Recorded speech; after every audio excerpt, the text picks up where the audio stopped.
Okay, welcome back everyone. Back for episode 23. We're going to be kicking things off pretty quick. We're going to do a quick little recap. So last session we had the group waking up in Vargas's home, where they went off and did some shopping for the day, bought some new equipment, some magic items, some potions, and then they returned to a day of some training and various, character conversations. We had Vargas training with his father Zach, how to pick out a doppelganger amongst the crowd and things of that kind.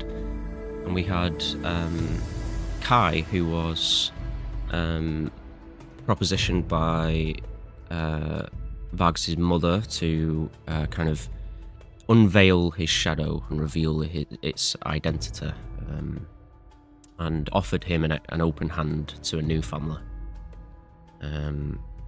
Meanwhile, Saria did some blacksmithing and created Kai a brand new dagger, which we're going to be calling the Cloud Dagger, unless Ozzy wants to give it a new name. Totally up to him.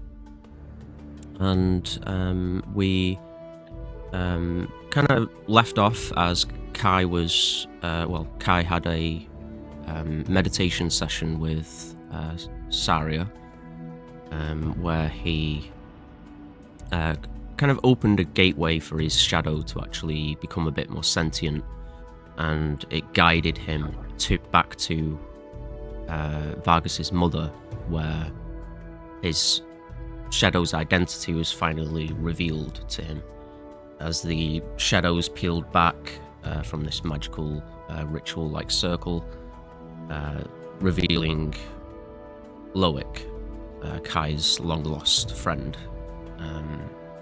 And that's where we kind of left off. So we'll jump straight back in there, if you're ready, Gowser. Let's do it. Yeah. Just turn the music down a little bit. Okay, so you, the shadows peel back, and you see Loic with his hand extended to you with a smile across his face. He has pale skin, jet white, silver-like hair, and pitch black eyes that match your own. What do you do? I stand there frozen for a moment, in disbelief, in shock. I look over at Evelyn, and I look back to Loic, and I just... She gives you a gentle nod, and then Loic just kind of smiles a little bit larger and says, "All right, Kai, what's a hug then?" And just kind of opens his hands to you. Is this some kind of trick? Does it look like a trick? And I slowly reach forwards, and I put my hand onto his shoulder. Yeah. Do I feel it in there? Yeah, as you place your hand on him, he's almost like somewhere halfway between solid and shadow. There is a bit of resistance when you place your hand on him, but you watch as you push a little harder and you start to go through his form. It turns to pitch black shadow, and as you pull your hand away, shadows trail from your fingertips to his shoulder. But as far as you can tell, he is here.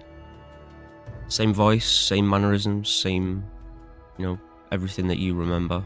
He's just a little bit less human or alive, if you want to say that.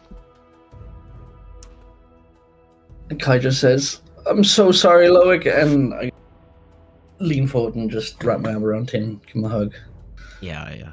He holds you tight and gives you a very warm hug. He seems, quite emotional just as much as you are. As you pull away from him, he kind of looks around a little bit confused, like he's not entirely sure where he is or how he got here. And he says, "Kai, I don't really remember everything since the cave. I had I kind of panicked when when everything happened. I heard a What do you voice. remember? I heard a voice. Did you hear a voice? A voice?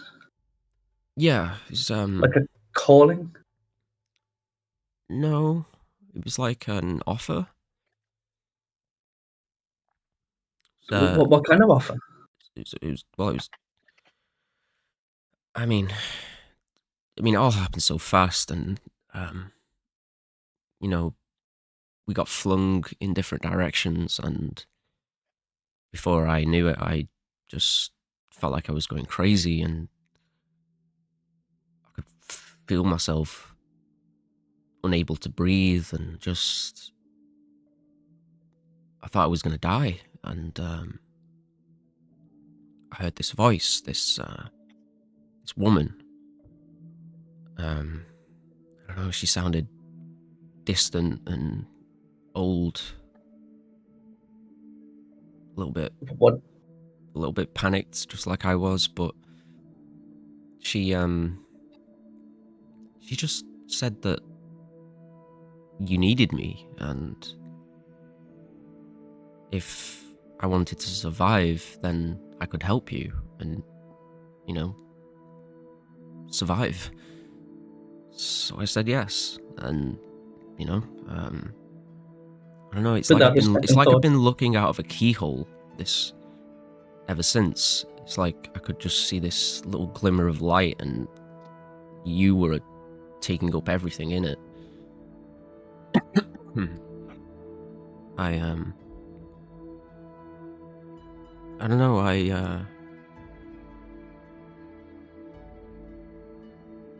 But whoever this person was, she knew who you were. She called you Kai. She said that that you needed somebody to keep you grounded and keep you from drifting away. I look over at Evelyn. Yeah, she kind of, she's kind of resting a chin on her hand. She sits on it in the chair, and she looks at you and says, "Well, there's a good chance that could be Zila, but there's no way to confirm it, unfortunately." But where was the voice calling from? Was it like inside the cave? Was it? No, it was like In the from other everywhere. place? No, it was like an echo, like a distant echo. I couldn't really pinpoint it, and I was spinning everywhere, and I couldn't get my bearings or anything. It was just utter chaos and panic, and well, she kind of brought me back and to like reality a little bit, and gave me this kind of choice, I guess. I mean, it wasn't really a choice. I mean, I'd make it 100 times over, but at the end of the day, it's done something to me and something to you too. I mean, he's kind of gesturing towards your eyes and kind of towards his skin, his pale white skin, and he says, "Look, Kai, I don't really know what happened, but it's not your fault. It's not any of our fault. It's just an accident, right?" Maybe I could have done something more though. I came to, and there was just this mess on the floor, and I just felt this feeling of panic. I looked around and you were nowhere to be seen, so I ran. I shouldn't have. Maybe I should have stayed. Maybe I should have. No, I remember that moment. Everything was a little bit more kind of clear to me in that first few hours after it happened. I helped you up. I guided you out of the cave. You had to leave. There's nothing you could do.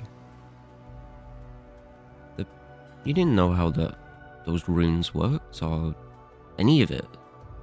What could you have done? You didn't know what happened to me. I thought you died or got lost. I would have thought the same. Or anyone would. But I never left, you know? I was always here to some degree. I knew you'd figure it out eventually, you know? Like, whether it would take time or someone to help you, and gestures towards Evelyn. So what happens now? Well, now we can talk again, you know? You ever need a friend? I'm right here, so... Oh, maybe we'll go on some more adventures together, you know? That's what we always wanted, right? You know, I'd like to go home right? I'd like to go home at some point, you know? See the family, stuff like that. But, you know, no rush. We can do that whenever. Kai kind of looks at the ground, just like subtly ashamed, I guess, when he says that. Yeah, he definitely notices, but he doesn't feel appropriate to raise it with you in this moment. He says, anyway, I don't know what all this means, Kai. I don't know if we can fix it, but you know, I think I'm happy as long as, you know, I can kind of follow you and do what you do. You know, I always wanted a life like this, you know, adventuring around, and you know, I don't know exactly everything you've done since, you know, everything happened, but I know that you've been away from home and you've, you know, been under a lot of danger, and I tried to help where I could, but my consciousness was a little limited, so I don't know. Sorry if I was a little, you know, vague or a little slow to respond sometimes, but yeah, it's just like before. You're always helping me out of tight situations, keeping me out of trouble. I guess so. And he kind of shrugs, you know, just like your shadow would. So I turned to Evelyn and said, "So what does this mean now? Is he free of it? Is he?"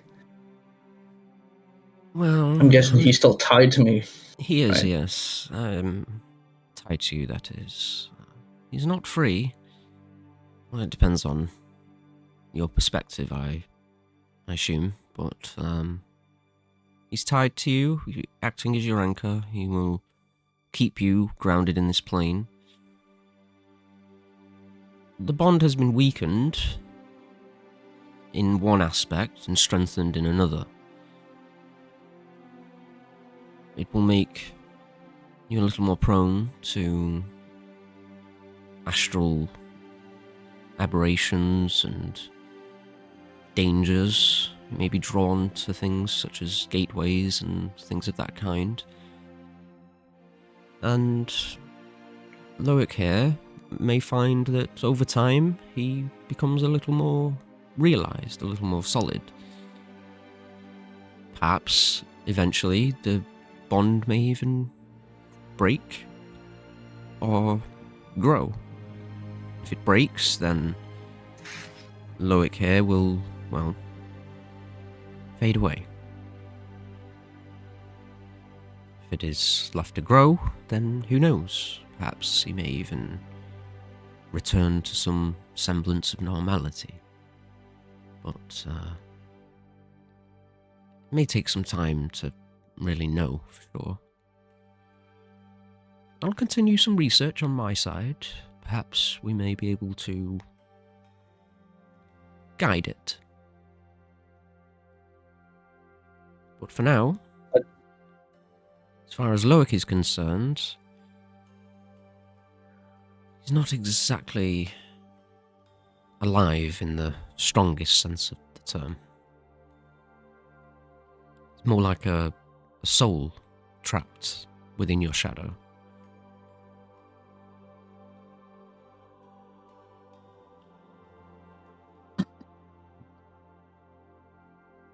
Loic just kind of looks at you and shrugs, just says, "Look, I'm okay with it." And what happens when this manifestation wears off? I don't think it's something I can hold forever, you know. Well, is he still there?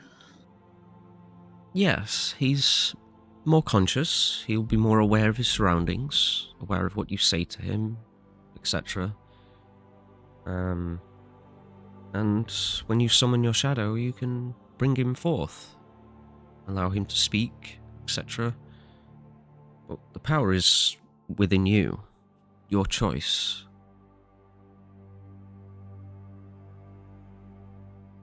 If you wish to repair the bond and keep him a little more enclosed, that's your choice. It seems he enjoys his autonomy. Is this painful for you, Loic? Does this hurt? No, it's pretty cool actually. Like you watch as he kind of moves his arms around, and you see like shadows kind of trail from his movements. And he says, it's kind of like, I mean, this is probably like the most crazy, interesting thing that's ever happened to me. And it is pretty cool. I was just some guy. Like, I was just a guy in a city and, made a friend. And now I'm like a weird shadow creature. That's like fucking cool, right?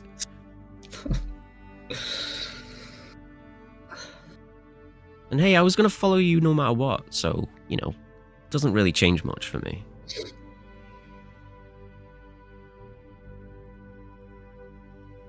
We'll figure this out. You're not getting rid of me that easy, Kai. I won't stop until we figure this out. Until you can be as you were before. He kind of smiles and nods. And you watch as the shadows begin to kind of pull back to him. And the room kind of begins to return to normal light levels. Essentially, he's becoming more dark and more shadowy as the spell of your summoned shadow is beginning to wear down. Yeah. Kai says, "Oh, looks like we're running out of time, Kai. Anything else you want to say before, I have to kind of dip away?" I've missed you. Yeah, I missed you too, man. I'm still here. Don't you worry. Always watching from the shadow. You call me if you need me, okay? I reach out and hold on to his hand as I guess it fades and yeah, the white skin flickers back to black shadow. It whips up his body and up to his neck, and you see that big grin across his big warm grin across his face. And he just gives you a nod as the shadows take over his form. And he kind of shrinks a little bit and becomes a little bit more wavy and amorphous. And slowly begins to drop back down into the ground, into your own where your own shadow would be positioned. Mm-hmm. Becomes a 2D shadow across the ground.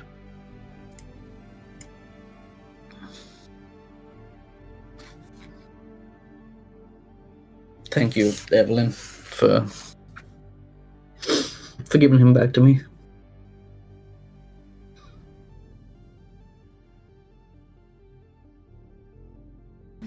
I don't think I did as much as you think. With time, he would have returned to you anyway. And like he said, he was never really gone. But I'm happy for the part I've played. I'm happy to help you. If you need any more guidance, any more questions, anything else that you require during your stay or in the future, again, our door is always open to you.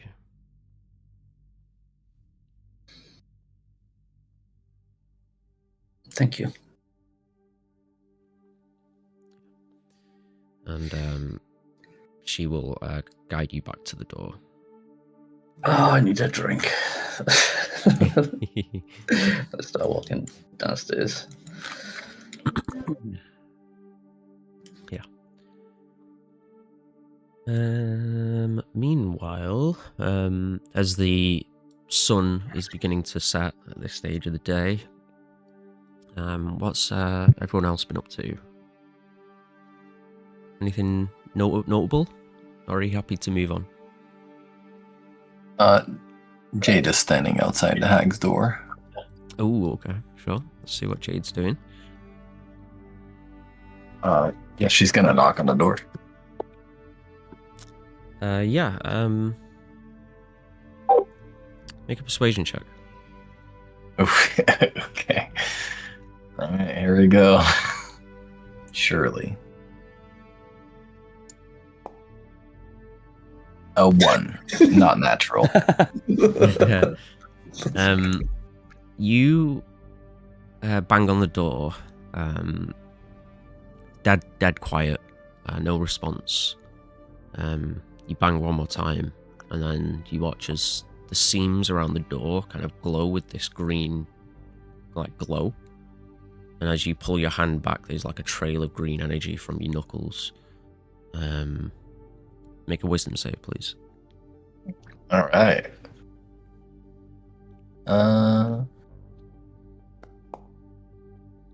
That's a 18. Okay. You feel this kind of this like wash of dread and fear like come over you for a brief I have moment. advantage against frighten as well. Yeah. You're okay though, don't worry. You feel like you're about to panic and flee. And then suddenly it just fades as your like druid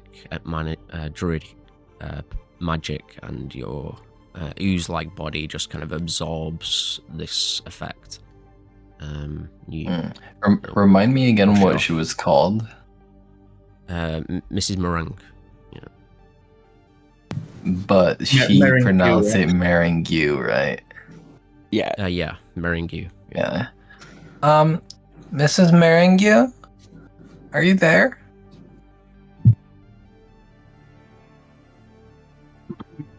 Any response from that? Perception check, please. Perception. Yeah. All right. Say 17. Okay. Yeah, you hear a voice through the door, but it sounds distant even from the door. It's very hard to pick up. But you do hear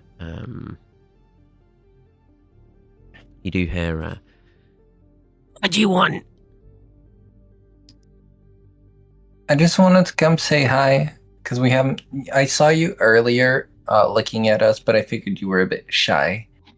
And I heard that the people here often mispronounce your name, and I just think that's really mean of them, and you deserve better. You hear like rustling, and then the door kind of creaks open. Hi, my name's Jade. Sorry, you see her just through a crack in the door. Mm-hmm. You just see a single eye, and a line of the face. You can see pale skin, a glassed over eye, with like little black dots in the corners of it, and weird like black ooze and stuff in the corner of the eye. There is warts on the face, and then all this nastiness. And she says, "What's my name?" Mrs. Meringue, right? Yeah. Fine. Come in. Opens up the door. Oh, thank you. And she'll enter. Yeah. She enters and goes. The bottom floor is barren. There's nothing there. Gotcha. It's just a small square room that's kind of really dilapidated and full of cobwebs and junk and little bones and weird little scraps and stuff. Nothing looks organized even the slightest bit.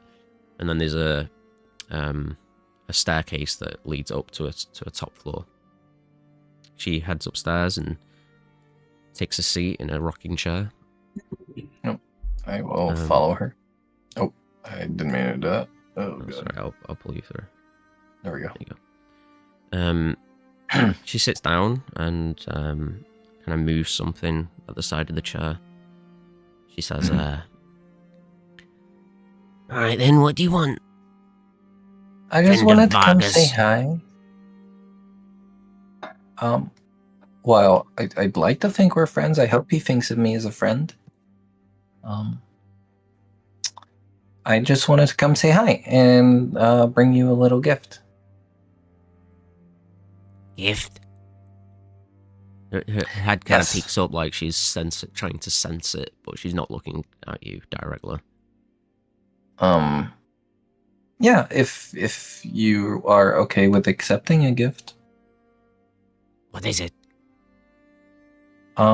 It's this, and she'll take out a small aquamarine gem that was gathered in the mines in one of the first sessions, which I rolled a 1 on, which is supposed to be a very small and very precious aquamarine. It's not the one that was refined by Saria, but it's like a raw, small, valuable aquamarine gem. Okay. She kind of holds a hand out into the air and kind of like she's trying to grasp for something that she can't see. As you step closer to her, she suddenly steps forward right into your personal space and snatches the marine out of your hand. And she twirls it in the air above her eye, like really close to her eye. She says, "Pretty."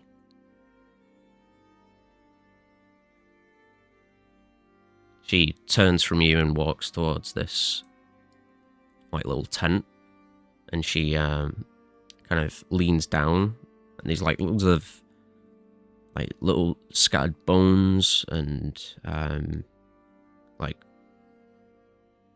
kind of chunks of flesh and just remains of creatures, feathers and various pelts and all nasty stuff. It's none of it's been properly tended to. And she just kind of sits down in front of it. And she doesn't sit, sorry, she like crouches down and she reaches down and puts the aquamarine in all of the nastiness and dirtens it up and then holds it up and she says, "Much better." And goes to sit back down. How do you prefer it when things are like a bit grimy and stuff? Yeah. That's cool. What's your name? Oh, hi, I'm Jade. Do you have a first name or just Miss Meringue? Her eyes narrow towards you and she says, "There's power in a name. I won't give it up." Okay, you don't have to. I was just wondering. If you prefer Miss Meringue, we can. Or if you have any other nicknames, if you want me to use those, I mean. You know my name. I know yours. Right, yeah, because I told you. I want more gifts. I mean, I don't have anything on me right now. But I can see if I can find you something more. I want a head from Vargas's head. I mean, I'll ask him if he wants to give you a hair from his head. And one from the elf as well. Both of them. Sure, I can ask. And Zach. Kind of. What? Does Zach even have hair? Especially Evelyn. You a hair collector? Not a hair, then a possession of theirs. Something personal. I mean, I can ask, but if it's personal, they probably don't want to get... Take from me a gift. Oh, that's kind of mean towards them. I don't want to take their stuff. Then take a hair. They have many. I can ask them if they want to give you a hair, yeah. Do not ask. It is gift for me, yes. You my friend. Am I? Friends give gifts. Yes, I give you a gift. She looks around the room and then reaches down and picks up like a bunch of like bird bones that have been carved into like a circular ring, like necklace. It's just on a bit of like tattered rope, and she holds it out to you and says, "Gift." That's for me? She pulls it back to her chest for a moment and then holds it back out and says, Yes, gift. You bring me more thank gifts. you. I'll see what I can do. And she'll accept the necklace if she lets go of it. Yeah, she does, yeah. She'll I'll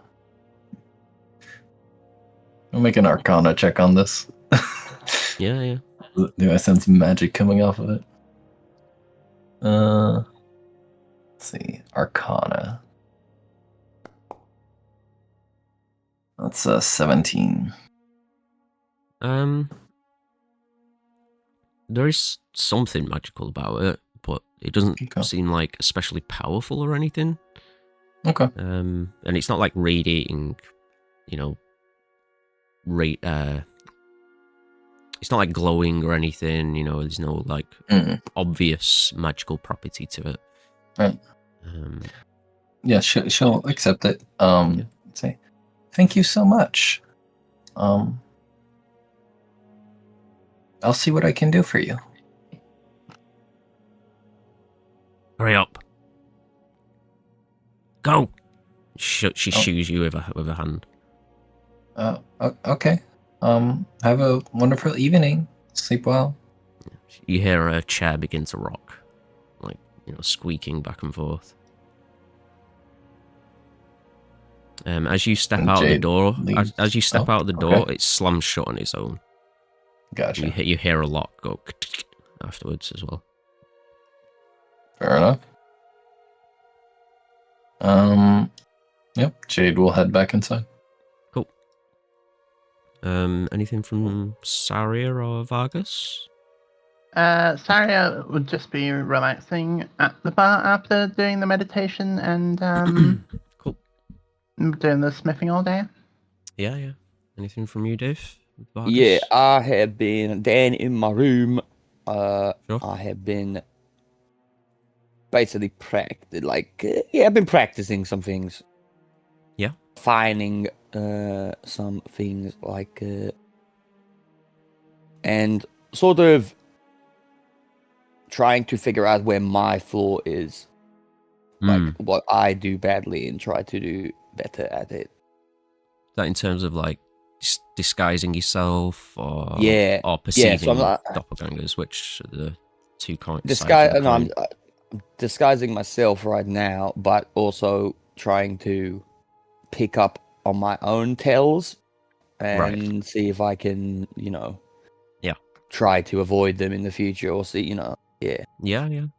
But I'm mainly practicing different forms. Cool. Give us a perception check and an insight check.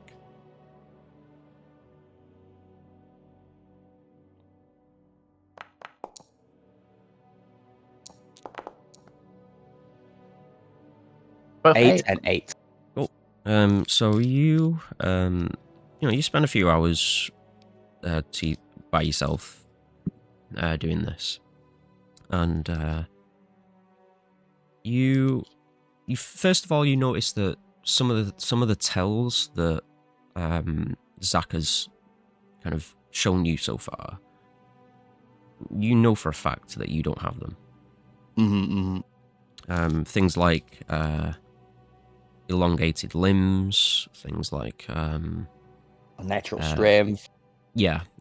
Also stuff like extended eye contact, things like that. You have full control over those things. There's nothing that's compelling you to, overextend in those areas. As for ones that you do notice, you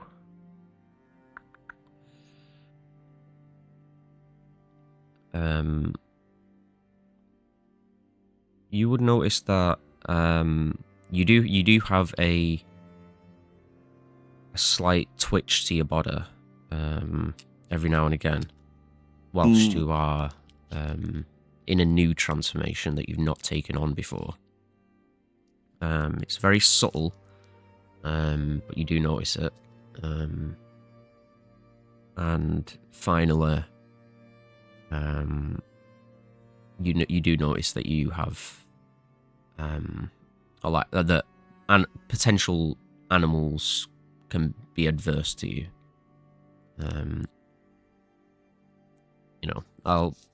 I'll say you more so have noticed that throughout your life, but never really kind of put two and two together.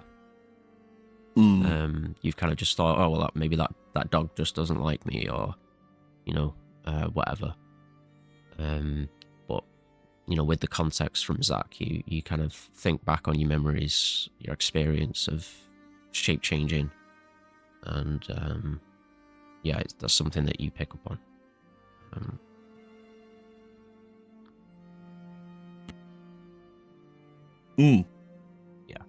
It's worth noting as well that you also, because you did quite well on your first day with Zach, you also kind of realised that some tells are kind of based on having no context of the person. Say if just a random person walked up to you in the street, how to pick them out as a doppelganger. But there's also techniques for if they are impersonating somebody that you know, or that, or if they're impersonating someone that somebody else knows. Things like scars, things like, especially things that aren't visible, like above clothing, or things like this. Obviously, doppelgangers can't replicate stuff that they don't know about, and that goes for you as well. So say if you transformed into Saria, you could do the full, get up and make yourself look exactly like her, but you might find that she has a small birthmark on the lower part of her back, and then you wouldn't have that unless you knew about it. Yeah, of course. So that's another part of a tell. Obviously, information is another one. Asking specific questions that a person would know an answer to, or code words, those type of things. It's all stuff that you've known about in the past, but you've always just kind of thought, that's for what you use it for in most of your early life. It was never necessary to consider it. But now you're starting to think a bit deeper onto, what the limitations could be. Okay.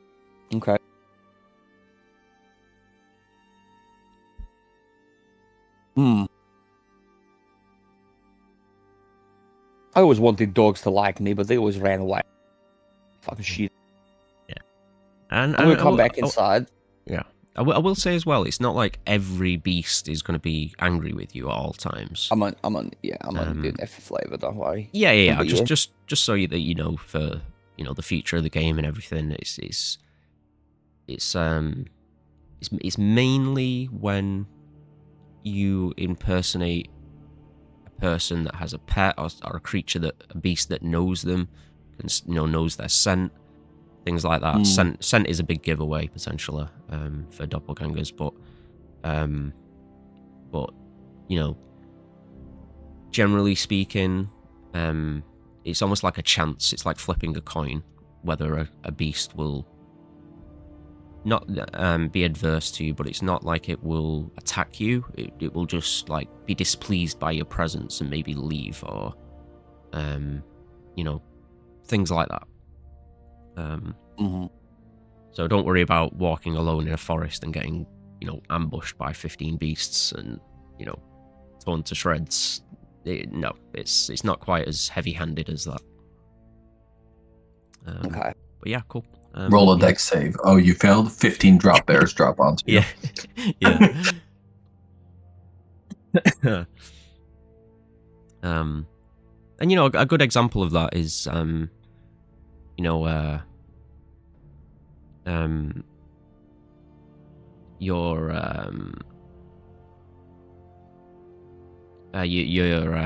blink dog. Your blink dog. It's a blink fox, right? So it's a shift. So when you first got shift, he was a little bit kind of not comfortable around you and your father, and then over time he kind of grew into your presence and learned to trust you, and doesn't have that kind of instinct to flee or to be defensive around you or anything like that. But yeah, cool. You heading back to the group? Yeah. I'm gonna head back inside. Cool. As you return, you see the rest of your companions just kind of just sitting down, to enjoy a like supper, a quick meal before you retire for the night. I met a friend tonight, guys. What? Say that again. I said I made a friend tonight. Oh, you made a friend? Who did you make friends with? Mrs. Meringue. What? You did what? You made friends with her? How? She's horrible. I knocked on her door and I said hi. And she was like, "What's my name?" And then I said, "It's Miss Meringue." And then she let me in. And I got her a gift. Okay, yeah, go on. I don't think it is. I think it's Meringue. We've all had long discussions about this, haven't we, Dad? Like, it's just, she thinks that that's her name because that's the way it's spelled, but it's actually pronounced meringue. Well, so the thing is, right, even if that was originally her name, if she wants it to be Meringue now, then, it's just nice to call her Meringue. That's crazy. You don't get to just change your name and go by a different... Yeah. Sure you do. You're like the living example. Oh, I see. Yeah. Yeah, see? I did it. Yeah. Zaku's kind of, just preparing some drinks at the side of the bar. Just says, well, I just think she's just being a little difficult. Yeah. Just to make things, make her feel a little superior. Make us feel like we're wrong. But we're right. Her name is Meringue. I don't think that's the case, but anyways, I got her a gift. It's like one of the aquamarines, like the one I took from the mine way back, if you guys remember. Oh my God. She really appreciated it, and she gave me this in return. And she'll hold up the necklace with the ring of bird bones. Yeah. What the fuck is that? Come over and look at it. It's a gift. She gave me a gift because I give her a gift. And she called us friends. Cast detect magic. Is it magical at all? yeah, and it's cursed. What the fuck? You notice that it's not a dangerous curse. Like it's not gonna like possess somebody or drain their life force or anything like that. You don't know what the curse is, but it does have a curse on it. Okay. All right. Well, just let you know, that is definitely cursed. I'm not just saying that because she gave it you. It's literally cursed. I can sense it.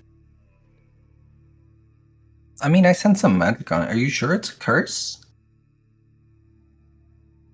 Yeah, trust me. It's What's the curse do? definitely cursed. I don't know.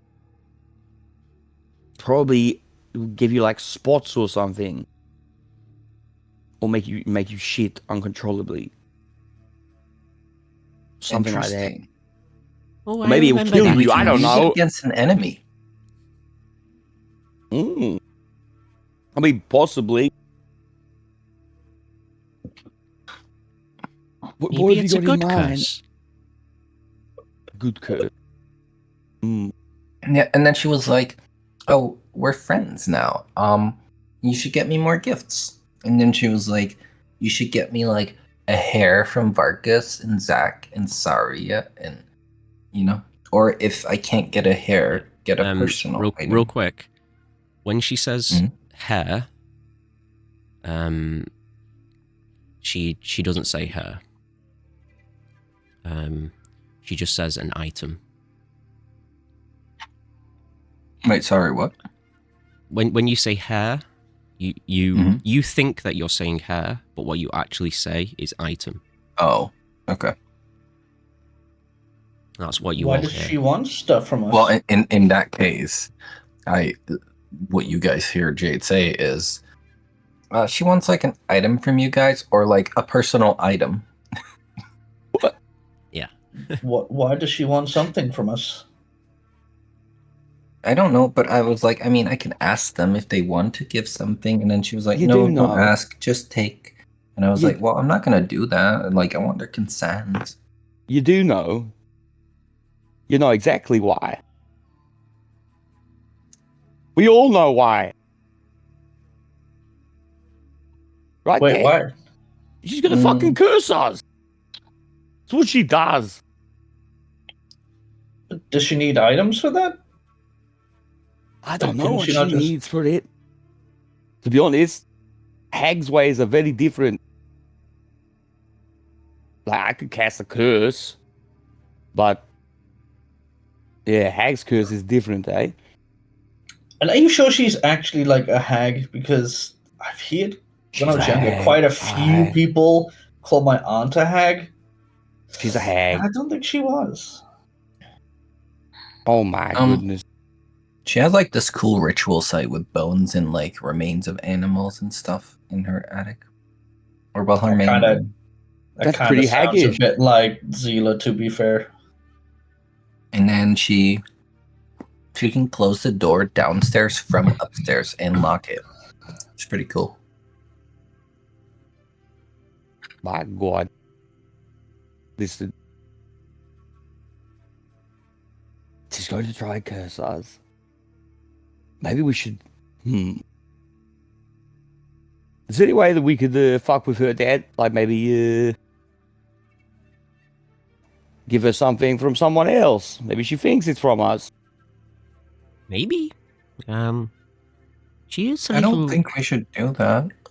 She Why can not? be very smart at times, so, be clever about it. You know what she's like, Vargas. She can be a little moody at times. Right. Well.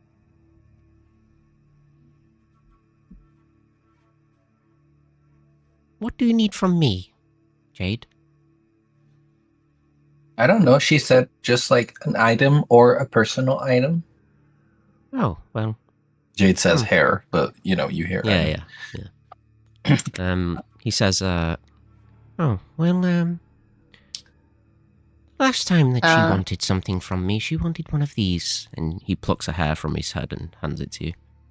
Yeah, that's what I said. An item. Huh? I mean, I guess Right. once it's removed from you, it is kind of an item. It's not really. Yeah, I was about to ask that, Jade. Why are you saying item twice? An item and then a I'm personal not. item? What's the difference? I'm saying an item or a personal item. Yeah. As you kind of have that realization that you're not saying what you think that you're saying, you all watch as like a weird kind of greyish ripple of energy kind of washes over Jade's ooze-like body, and then the effect fades. She said, I'm not saying item twice. I'm saying a hair or a personal item. Right. I mean, I guess. But I'm sorry to break it to you. I think she may have done something to you to prevent you from saying hair until we brought it up to you. Oh, that's pretty funny. So I was just saying, like, item instead of hair. Yeah. Item instead of So item? silly. Oh, Can you say it Lovely now? practical joke. No, I can say it now. I can say it now. That's funny. Maybe that's what the necklace does.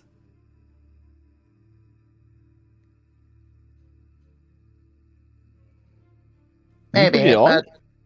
but Or is it just in your hand? I was just holding it. Okay. I can put it on, sure. She'll put it on. Okay. Wisdom save, please. Pretty high DC as well. It's a 25. Yeah, Ooh, you nice. you succeed. You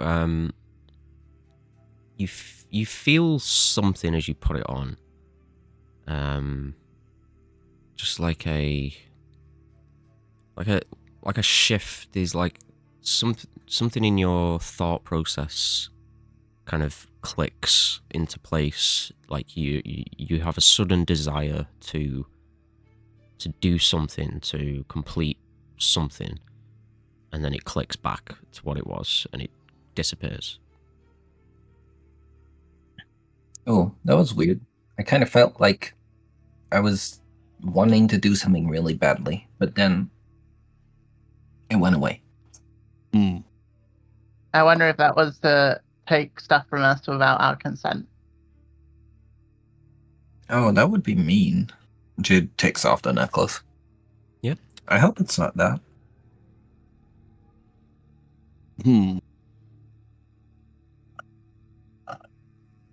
Maybe I should go back and ask her. I doubt she'll be as happy if you return for the same time twice in a night. So, Okay, I'll just wait till tomorrow then. I would, yes. Don't want to get on her bad side. Of course not, but we're friends.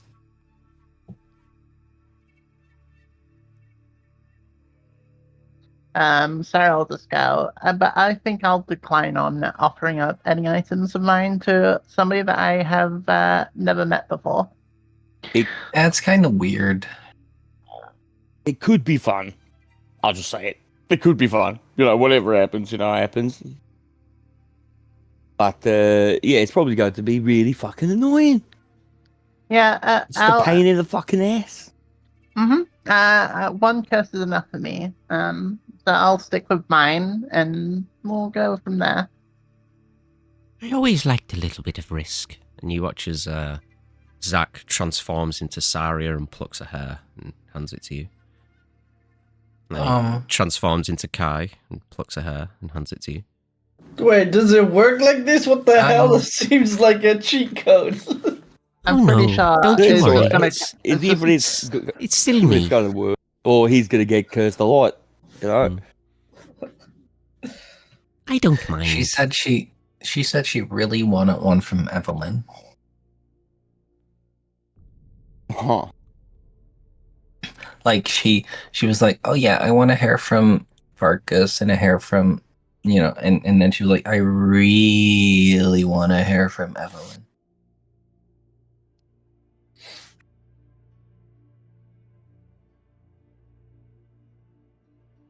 So yeah, Yeah, I don't know what that's about, but Zach I'm just gonna be kind of honest with looks you at you. guys.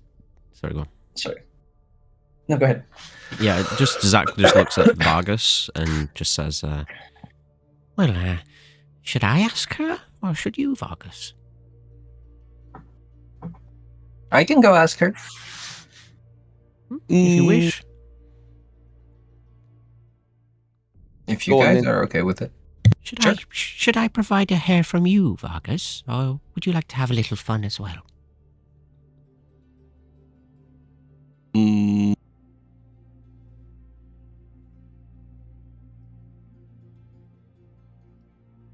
Yeah, I'll give you a hair.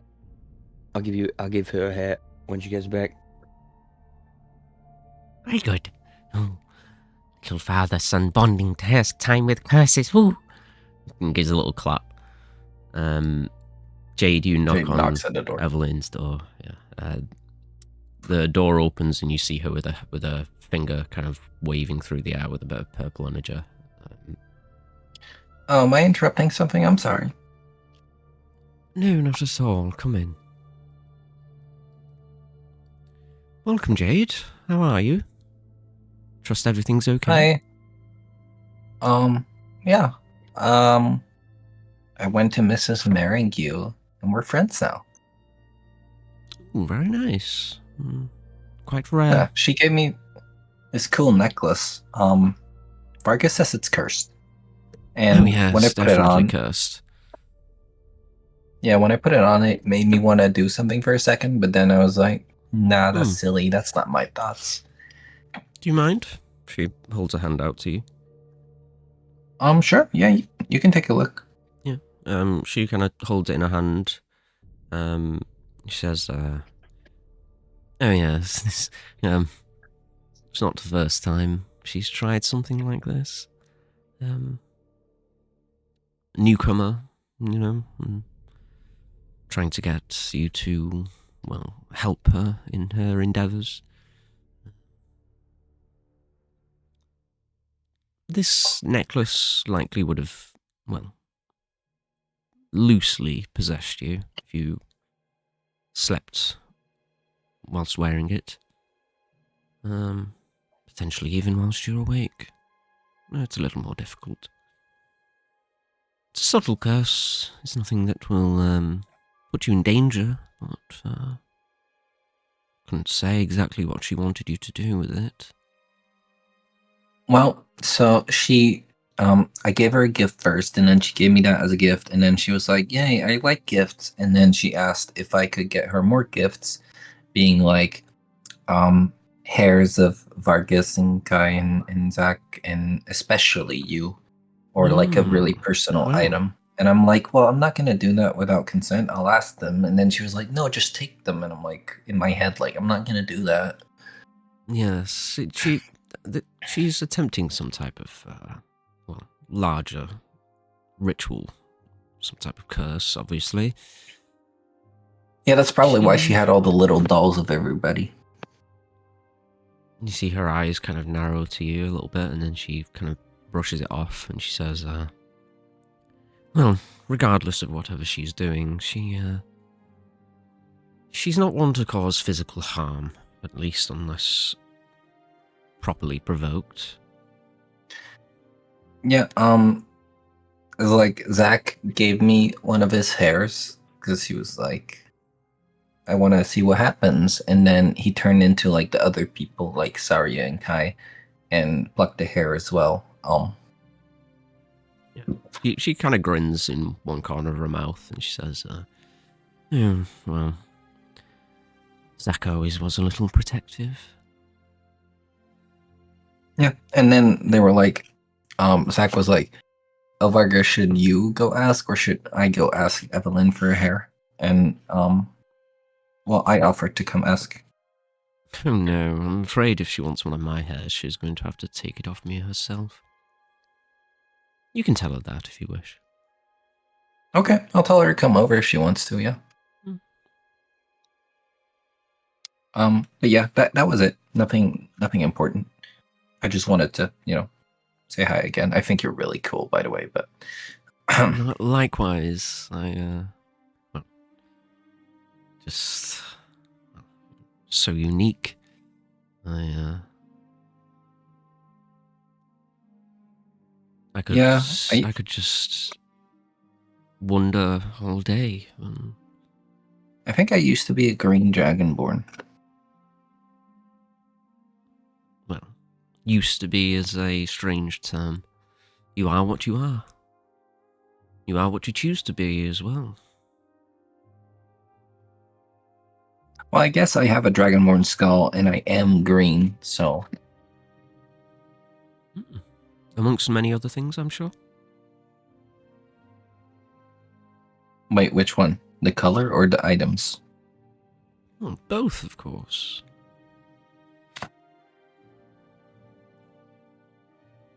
I'm rolling an intelligence check to see if Jade's following along. Yeah. I think you've lost me. Mm-hmm. It's all pretty new information. Like, I'm still a bit confused about it. I'm sorry, dear. I'm trying to be a little coy. I'm just trying to say that all of us are a little more complicated than we realize.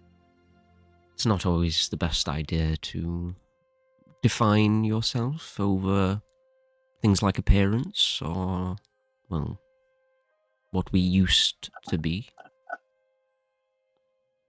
Of course. I prefer to focus on the now and the future to some degree. Yeah, I'm not defining myself. I just don't have any recollection of that time, and I'm just curious what that time was about.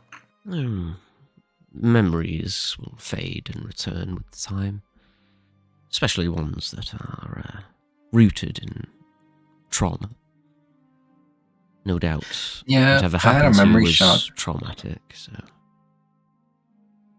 well, I kind of had a memory shock when we stole this cursed orb, and then I almost touched it, and then, I had like a memory /dream/vision, where I was in like this laboratory, from which I escaped, but I like entered this green dragonborn with like two hooded figures, and then we got caught in a trap, and then we like fought each other, and then we were starving to death, and there were undead people working in the laboratory, and then there was another orb, and yeah, there was a lot going on.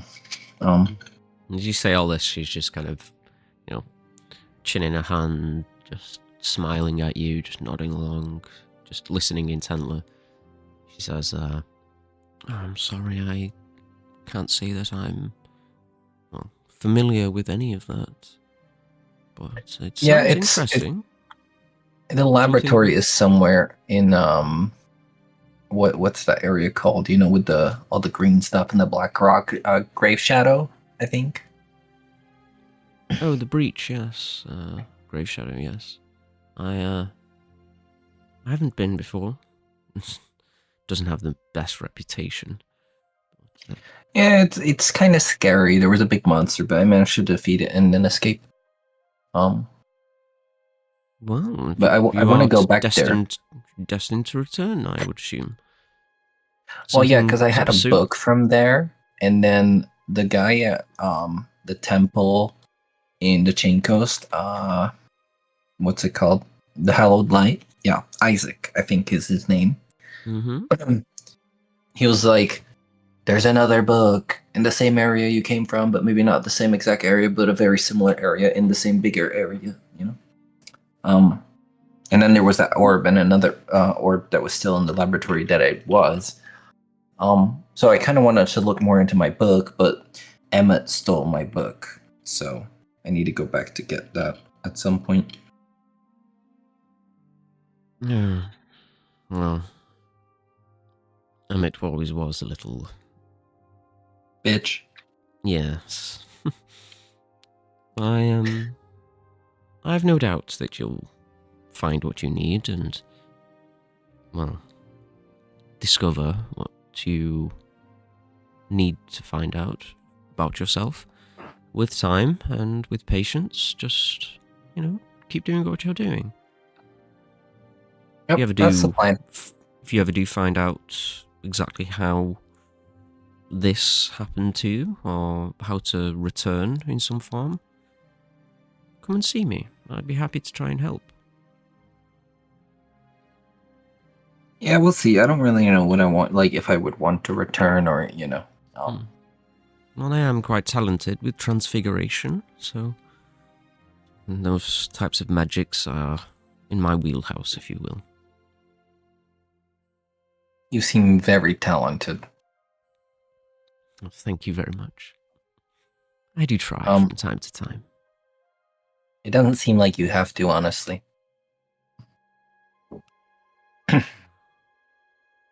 But anyways, yeah, that was all I was here for. I'll let Mrs. Meringue know that if she wants a hair, she can, come ask you.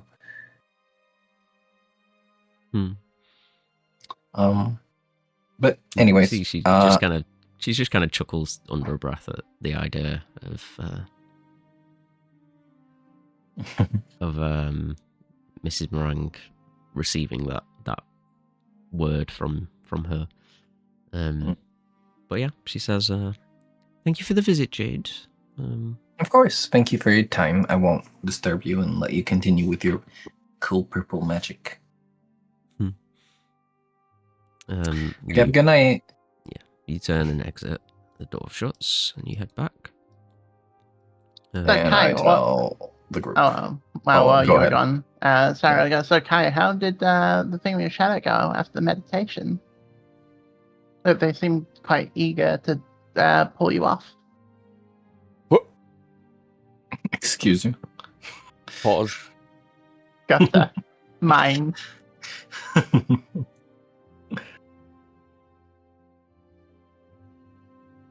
I think he's muted on Discord. Oh. Hey, sorry, I was just in my own world there. Wait, what did you say? I was like, so what went on with your shadow after it it seemed quite eager to pull you away after our little meditation session? Well, I can say that he's never been so animated before. Yeah, I spoke with Evelyn yesterday, and she said that she could maybe help me I guess learn more about the shadow. And I guess he was in favor of that. So we went there, and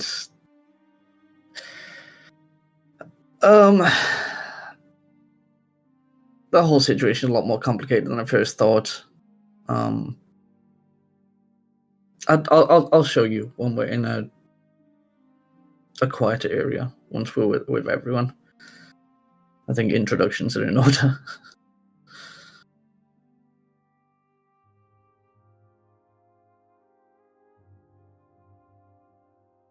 But it was all positive then.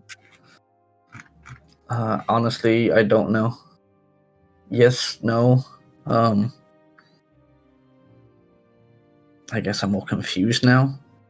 It's like I know more, I understand more, but I have so many more questions. But the meditation, I think, definitely helped. So thank you for that. Maybe we can do it again sometime. Not too soon, as it is a lot, as I said before. Well, if one meditation session can trigger this, then yeah, I'm a little bit hesitant to do it again, but at the same time, I'd love to see what's possible. Like you have a power about you. If you think I have a power about me, you should see my mother. It's crazy. I hope one day I get the opportunity to. It's nothing more, just to learn where you got it from, Yeah.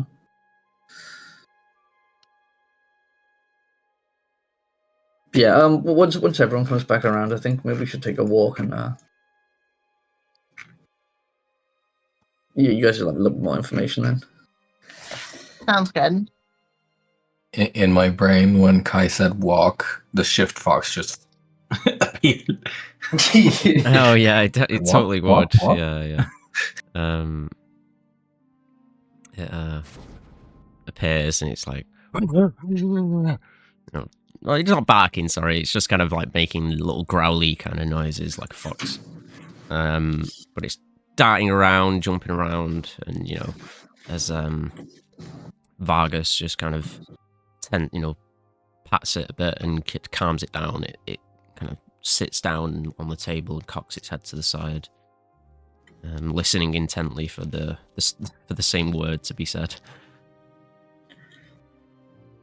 And Jade will return and let them know what went on. Well, most of what went on, not the, oh my god, Evelyn, you're so cool. Yeah. Yeah, I didn't think she'd be too eager for that. But like I said, it could be fun. It could be horrible. Well, I mean, she didn't say she didn't want to. She just said that I should tell Mrs. Meringue to come ask. Yeah, it's a fat chance of that ending. It'll be interesting, though. When was the last time she came in here, Dad? Like, I don't recall. You look over and see Zach conversing with Ivor, who, by the way, none of you have met yet, but there is a like a pale green skinned fairer that is kind of flying around the corner of the bar. She has a little notebook in her hands, and a little black twig-like wand in the other. And she has like pitch black eyes, kind of like Kai, but she has like antenna coming off of her head, and her wings are kind of like a moth. As opposed to like bright and colourful, it's a bit more, monotone and grey and greenish. But Zach kind of pulls away from her for a moment and says, that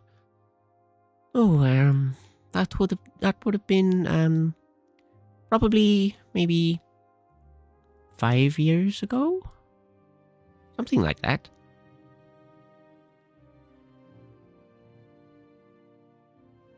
She doesn't like coming in here, so yeah. Did something happen to like trigger that? Not really. She just despises us, I guess.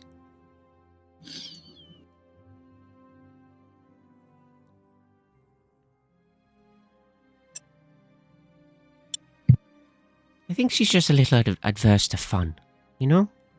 She doesn't like to be happy, so we just let her be moody, and, you know? Yeah. She doesn't like the noise, and, we get it, but we can't exactly move the place, can we? Well, I mean, we could, but we're not going to. No, we're not. We're not going to. It's more fun to,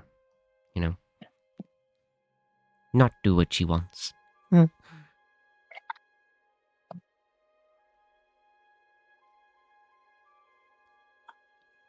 Anyway. He kind of turns back to Ivor. At this point... Hey, Marcus. Sorry, I was just going to let you know that, nightfall is fully hit at this stage. You are starting to feel a little tired. But you don't have to go to sleep. Yeah, you can stay up and do as you wish, but just to let you know. Well, we could go take we could go take shit for a walk if you guys want. Maybe discuss something. And then you could give those hairs to her, and, you never know what will fucking happen. Well, I thought you said I should wait till tomorrow, anyways, to go talk to her again. Did I? I don't remember saying that. Or Zach did. I don't know. Yeah, Zach did. Yeah. I mean, she, you imagine she probably won't mind if you're there to give her what she's asked for, but if you just go back to talk to her, she's probably not going to be very welcoming.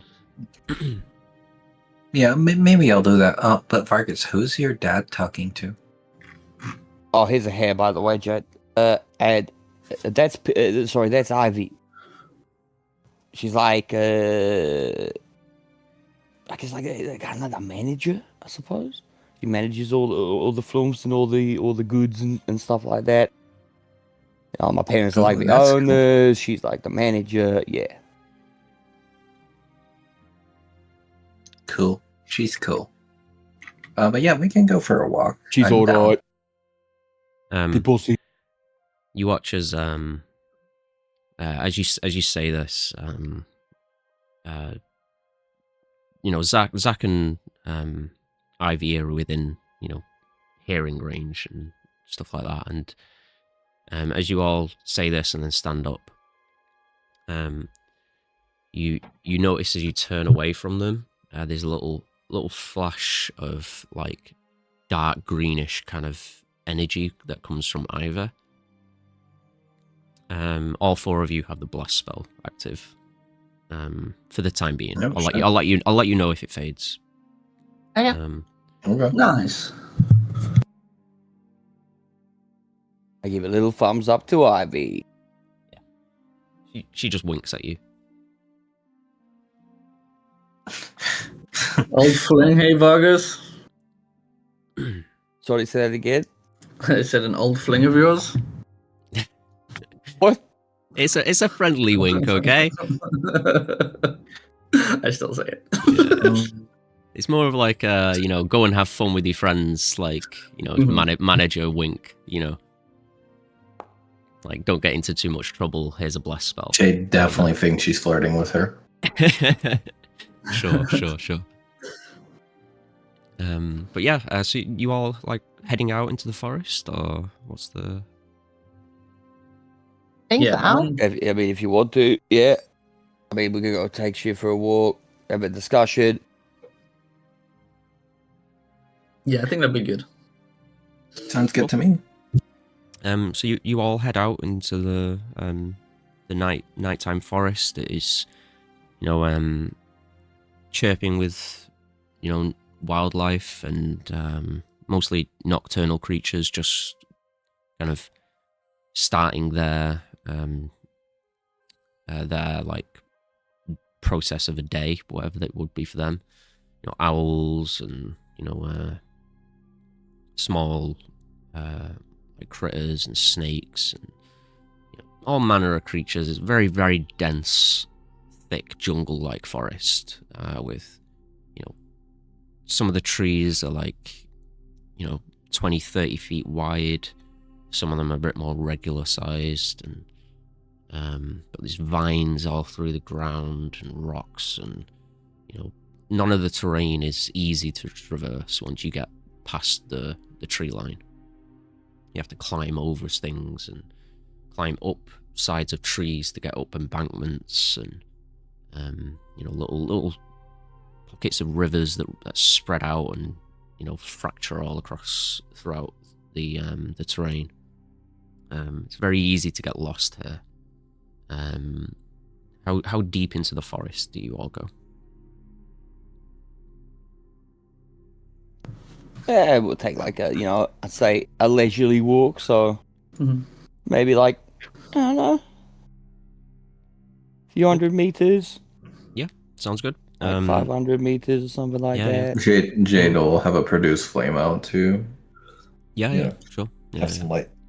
The first thing that I'll say you all notice, this isn't a surprise to you, Vargas, but Shift is very easy to walk. He just teleports everywhere, and you just let him do his own thing. As long as you're somewhere nearby, he'll return to you when he's tired out.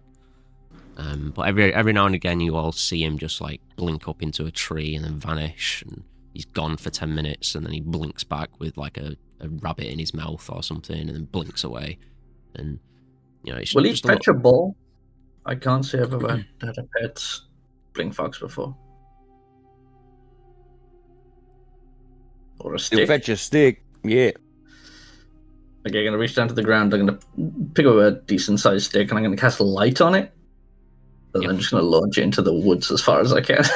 Yeah. You launch it, and it goes up above the branches of the trees, clatters a few times, and then falls to the ground. And halfway before it hits the ground, there's a flash as Shift grabs it in midair and then blinks away again before he hits the ground.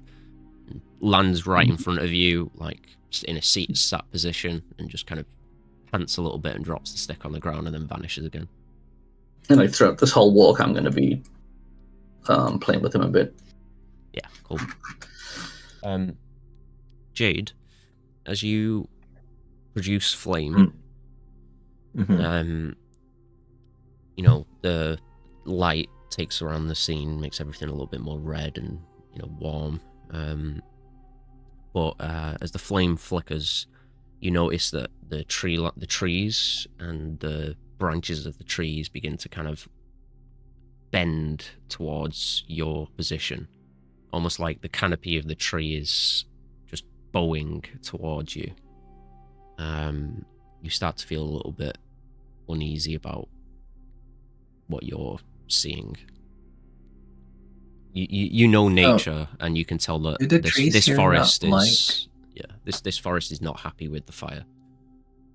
They don't like fire. Oh, my bad. Does anyone have any other light? Oh, I guess you do, right, Kai? You put a light on the stick. Yeah. Okay. I extinguish my flame. Yeah.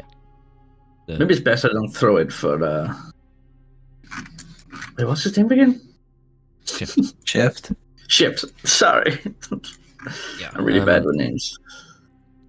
Yeah, as you you know, Shift is getting tired out now, and he needs to roam a little bit as well. So he's not displeased that, you know, you stop chucking the stick, but you produce light in the area. The canopy in the trees return to normal positioning. And are you wearing your green necklace, by the way, Jade? Yeah. Yeah, emerald. I reach forward and I'm gonna cast light on the emerald necklace, and it lets off like a greenish tinted glow with like these fractal patterns along the trees and stuff. Ooh, cool. Area. yeah, that's nice. A little bit of mood lighting. Yeah, and yeah, you all find a nice spot to kind of rest and sit down and talk. You know, you can hear the, you know, sound of wildlife and, you know, hooting of owls and various little snaps of twigs and, you know, the breeze of the wind coming through the tree line and everything. It's quite peaceful. Yeah. What do you all do? Yeah, I wanted to talk to you all about what we're gonna do about the Guild of Fame. As far as I'm aware, there is a guild in Fame. Of Fame. No, you think we could hand in our resignations there?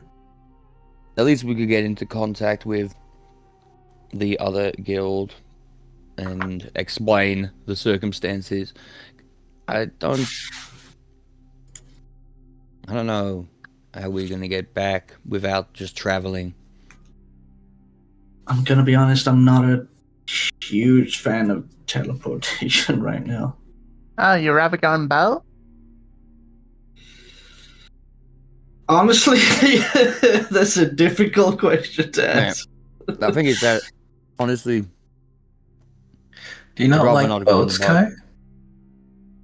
I'm not a fan of the water. I never really learned how to swim, so. Oh, I have this great spell. I can like make you walk on water. You can make me walk on water? Well, I can give you the ability to. I can't make you walk on water. Like I can't force you to, but I can make it so you can walk on water. I mean, I guess I'm not going to drown if I'm just standing on top, right? Wait, how does it work with waves? I don't know how that works. Yeah, I was gonna say I don't know. I've not tried it before, but you know. Does it just become like an animated like skate park or something? You know, just like ramps, like rush it towards you. What's a skate park? What's this? Yeah. Is that something like? It's just something we did back home. Oh, We okay. took these old planks and attached like small wheels to it. It's very clunky, but a lot of fun. Like a mini wagon. Yeah, mini wagon. You only you can fit on that, and just your feet too. Sounds pretty wicked. It's pretty great. Sounds like a cheap wagon for sure. Who pulls it though? You do. You kind of like you push it forward with like your leg, and then you stand on it. And I never could, but if you get pretty good at it, you can do tricks with it. Like you can jump and make it follow you off the ground. Anyway, this is an important concept. This went way off. Way off. It did. Very quickly. Wait, But let's get back to what we were talking about. Yeah, where would you want to go up next? Are we going like? The question is, well, I feel like we go like the goal right now is to get our shit back. Yeah, go back there on our own terms. I mean, I would like that, but I also don't want to force Kai into a situation he doesn't want to be in. Okay. I'm gonna be honest, I'm not sure what I want here. I would love to not have to see him again, but I guess if we were to just go there and sneak back in and get the stuff, then it could put you guys at risk again, That same... Like, he's not gonna stop looking, I don't think. And as long as you guys are with me, that puts you in danger. Yeah. I'll give you a little sure, bit but extra... we're not leaving you anyways. Yeah. I'll give you a little bit extra context as well, Ozza. You know your father quite well. You don't really know everything he's done and things like that. You probably can only imagine what he's truly capable of, and the extent of the power that he holds is unknown to you. But you know that, well, one, guaranteed he's not going to stop. Yep. At least not with what's been discussed so far. But you also know that he can be negotiated with. If he's not someone who will just jump to violence as the solution, unless he feels like that's the only choice, essentially. For the most part, and especially when it comes to like you and family and things like that, he's never like viciously beat you or anything like that. He's not that kind of a father. He's just manipulative, and he's very intelligent, and you know that if you offer him something that he wants, or give him some type of reassurance or something like that, you could probably negotiate for your items back without even having to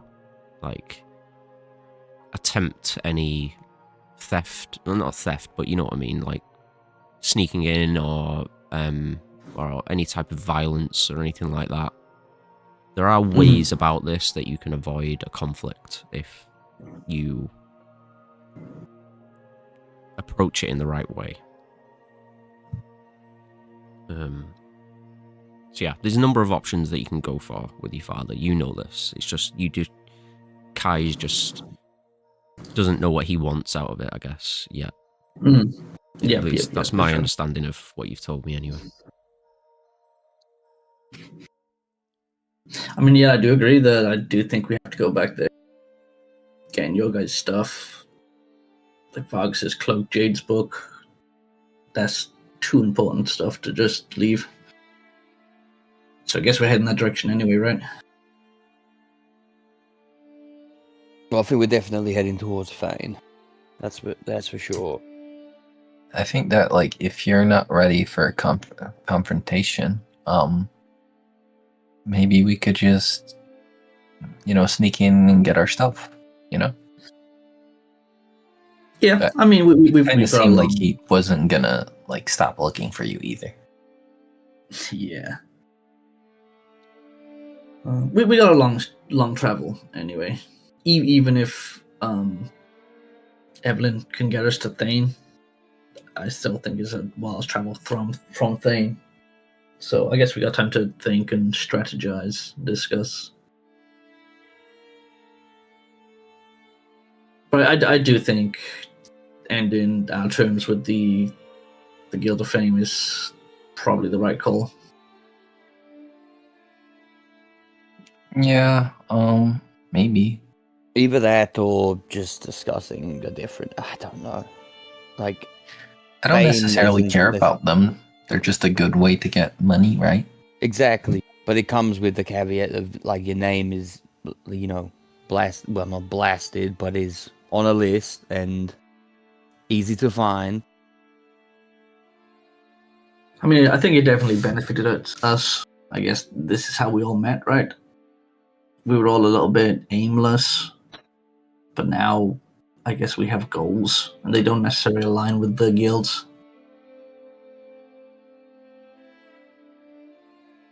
Yeah, for sure. I mean, we could still use them as a source of jobs, right?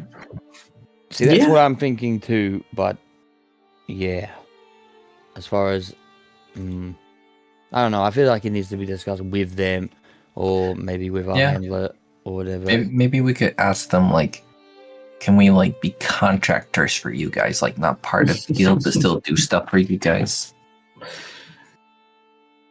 That's fair. Or maybe instead of, you know, like we've been saying about like this group name business, you know, instead of us having like names on a platter or like, you know, on a page, it's just the group name, and you contact the group. The group gets called upon, not the people, and people within it aren't named. It's just the group. Yeah, that works for me. I mean, I don't really care. Yeah, You need a good group name, though. I just feel like too much information, especially with me transforming and there being witnesses this time. There is power in the name, so maybe it's best to keep our names a bit quieter. What power is in a name? Because Mrs. Merengue, said the same. When I was like, hey, do you have like a first name? 'Cause, like, if we're friends, it's like kind of formal to just like, you know. And she was like, there's power in a name, but I don't really know what that means. Monty, they used to say it a lot. Be careful the information. Is it just an old woman thing? It might just be an old woman thing. But I mean, it makes sense if you think about it. Maybe I should ask Evelyn. How old is your mom, Vargas? I wouldn't ask. It's really rude. It's kind of rude. Wait, why? Old, I think. I don't think your mom would mind. I don't know how old she is off the top of my head. Yeah. The only thing you know is that she met Zach about been maybe about 60 years ago. So she's at least, you know, like 60, At least 70. 60. Yeah. Probably like 70, 80 minimum, you know. But you've never like heard stories about like hundreds of years ago or anything, or anything like that to really know anything further.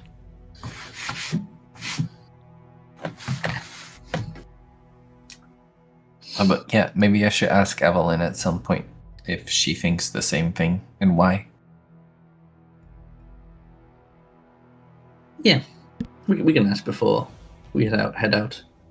All right, but our plan is to go to Thane first.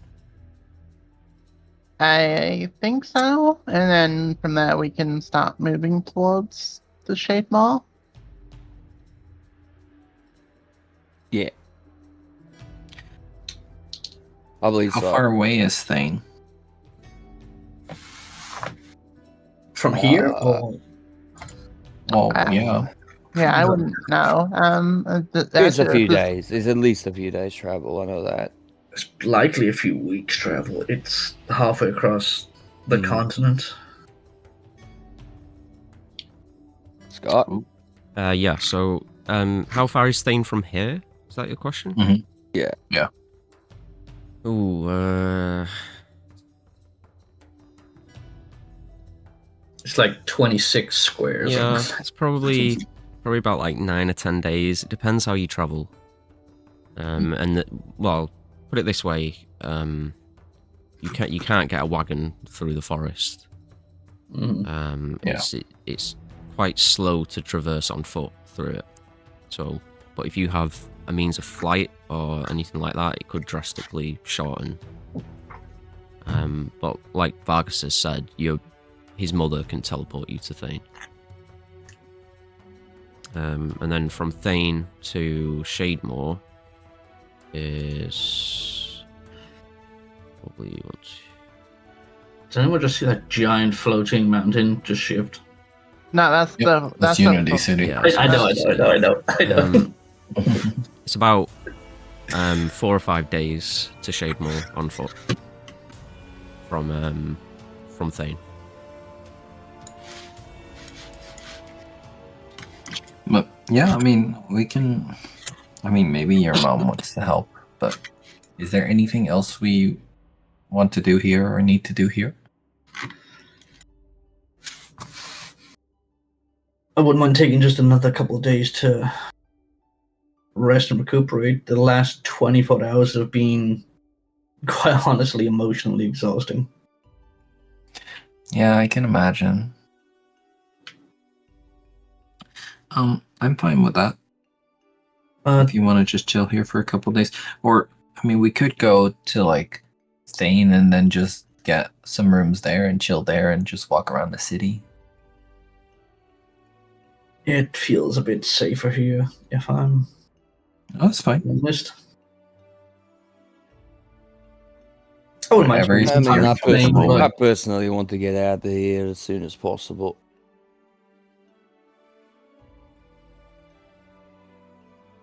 Any particular reason, Vargas? I left home to leave home. I didn't intend on coming back so soon and spending time here. Oh, that's fair.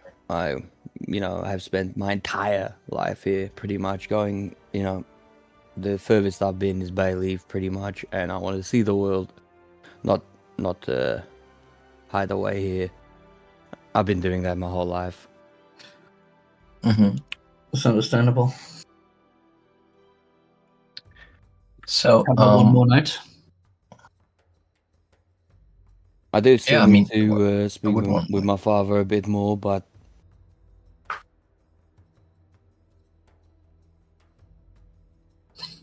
yeah, I still have to give the hairs to Mrs. Maringue. oh yes, I'm sure that'll turn out to be delightful.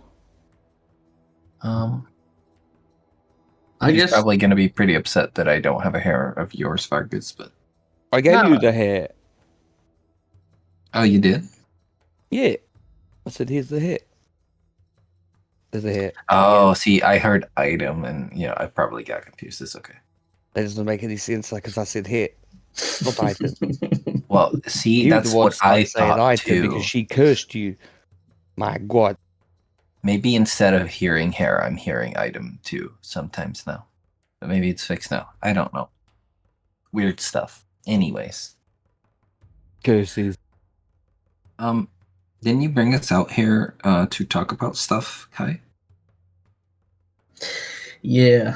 I've been, I guess, putting it off a little bit, but I guess I kind of want to introduce you to someone. Do you have a love interest? No, Oh. not quite.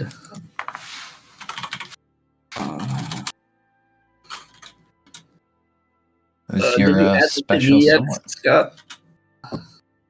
What's that, sir?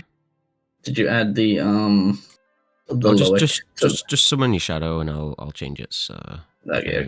For now, yeah. No, go away, you. Damn, my bad. I'll leave.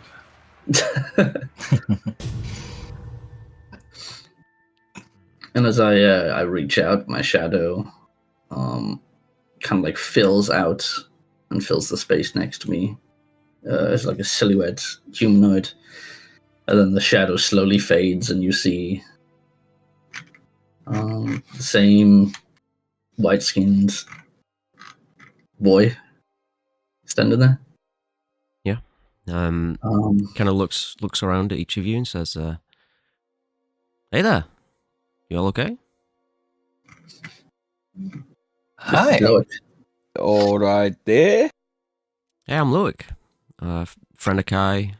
I've known him, well, a little while now. Kind of been trapped in his shadow for a while. But yeah, pleasure. Pleasure to meet you. Cool. So you're the Loic that supposedly died but didn't die but got sucked into the shadow. Yeah, I mean, I Really guess interesting. I don't know really if I'm dead, but I mean, either way, I guess it's fine. Like, it's not as bad as I thought it would be. But I Feels don't know if fine. this is a good outcome or a bad outcome. But I guess he's here with us now, and thanks to Evelyn, I guess he's been able to manifest himself a bit clearer. And I mean, it's great to see him. It is, but I don't know. Yeah, she was really helpful, really nice later. I pretty thankful that she could help. So yeah, She is so cool. I know, right? Oh yeah. Yes, for my sure, mom's very cool. Yeah, Oh, get she's your over mum. it. She's your Come mum. on. Okay. Yes. Yeah, I miss my mum as well. But yeah, I mean, what's your name? Kind of asking all of you.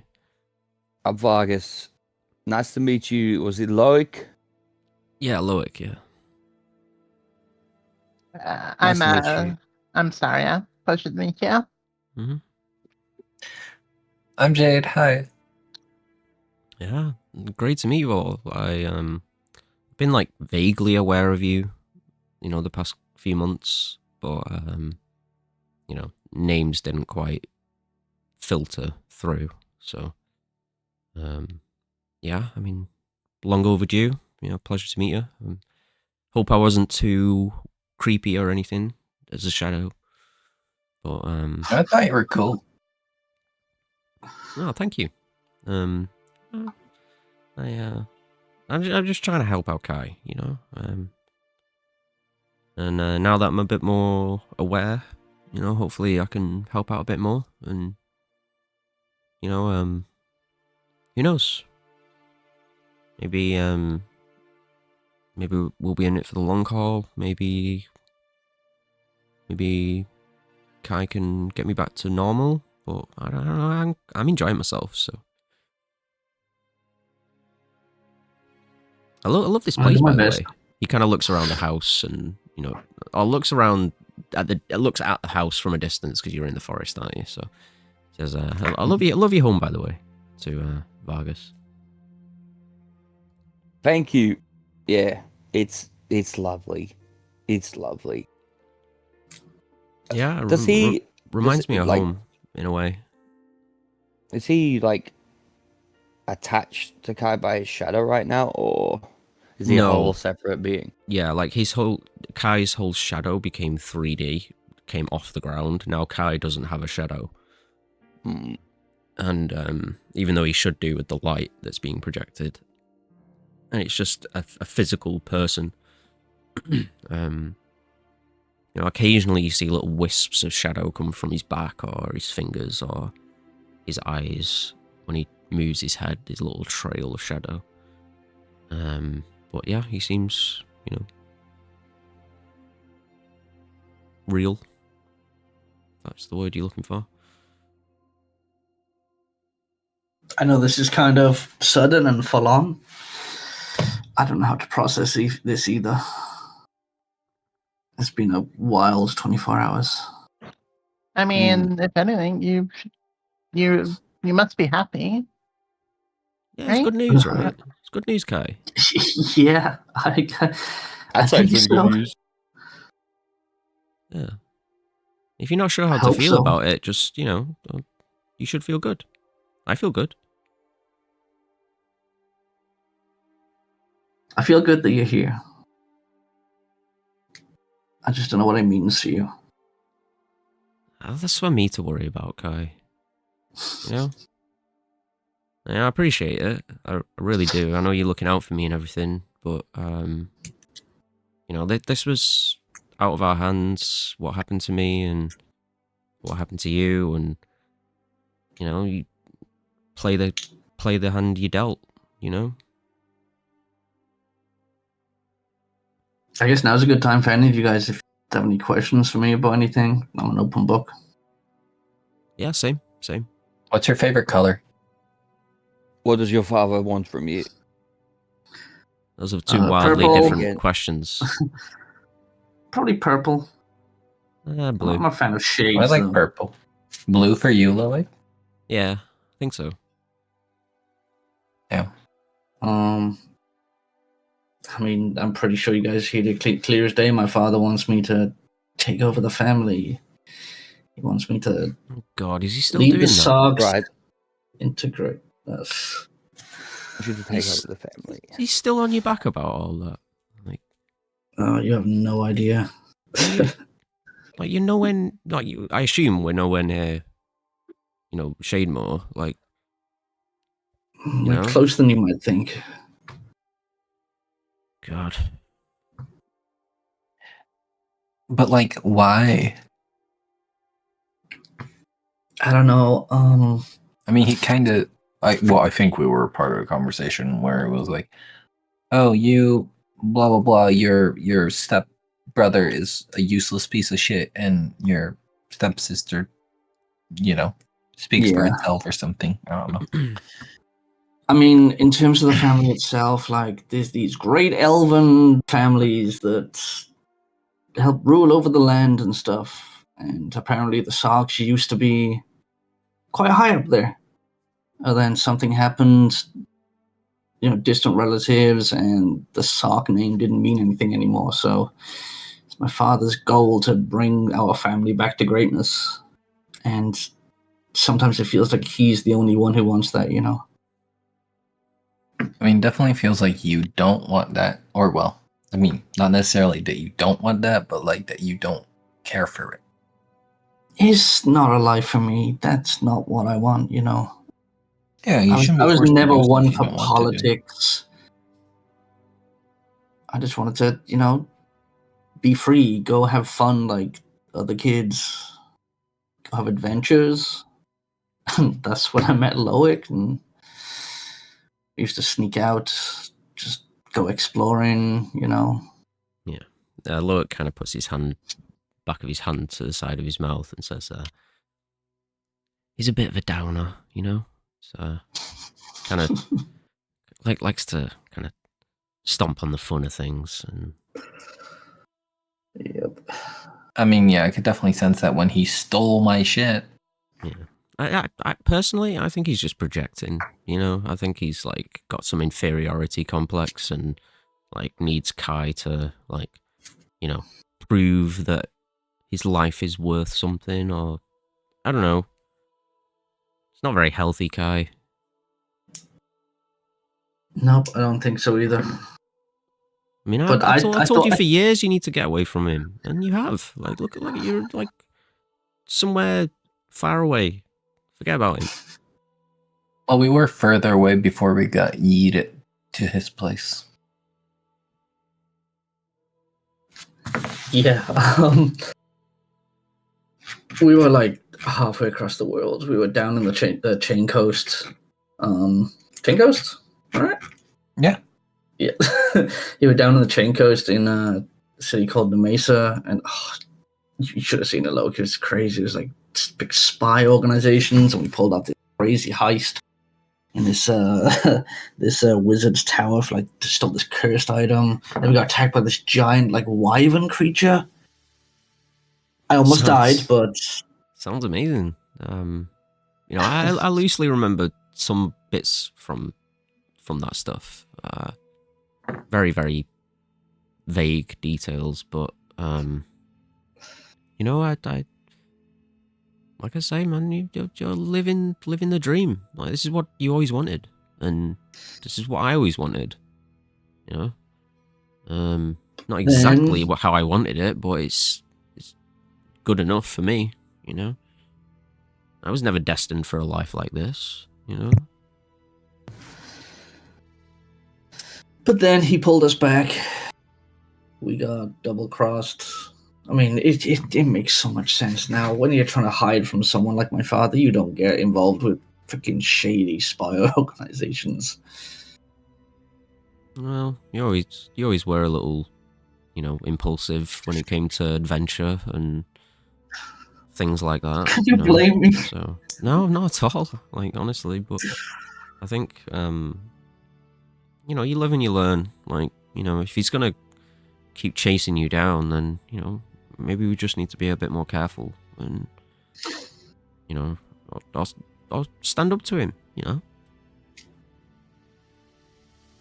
think we are gonna have to go back. Are you up for that? Hell yeah, yeah. I mean, I want to see you like put him in his place. I don't know about that.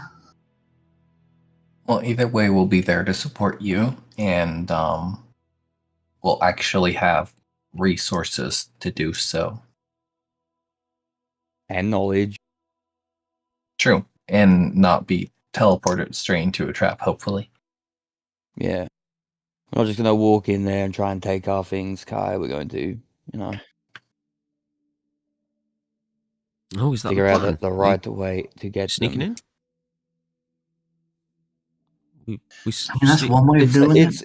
I will say again, this is up to Kai, because I feel like you, as I have in the past, need to sort of stand up to your parents, because these guys fucking, and they're not like your parents. I get it, but they have sheltered me my whole fucking life and protected me and never wanted me to go far away. And one day I just decided, no, I'm doing it and deal with it. And I feel like your dad needs to kind of hear that and understand it. And if not, then we fucking drill it into him. No, maybe not violently, but maybe with a little bit of torture. We don't need to torture him. Just an idea. Have you read many books on torture, Vargas? Far too many. It's awfully dull. Torture books. I imagine it's like mostly screams and, Yeah. Like half the pages are just like, Yeah. It's probably not the most interesting to read. very thought-provoking. I mean, it definitely provokes some thoughts. But, yeah, like I said, a little bit dull. Mm-hmm.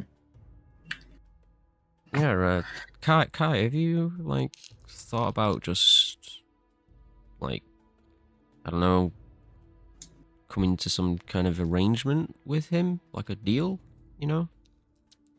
Like, hey, you give me some freedom for 10 years and, I'll come back and, take over when you're done. Or, I don't know, something? The thought has crossed my mind. I can't say it's something I would look forward to. But maybe it is my duty after all, right? Who cares about that? Do what you want. Yeah. I mean, I agree with Jade, but...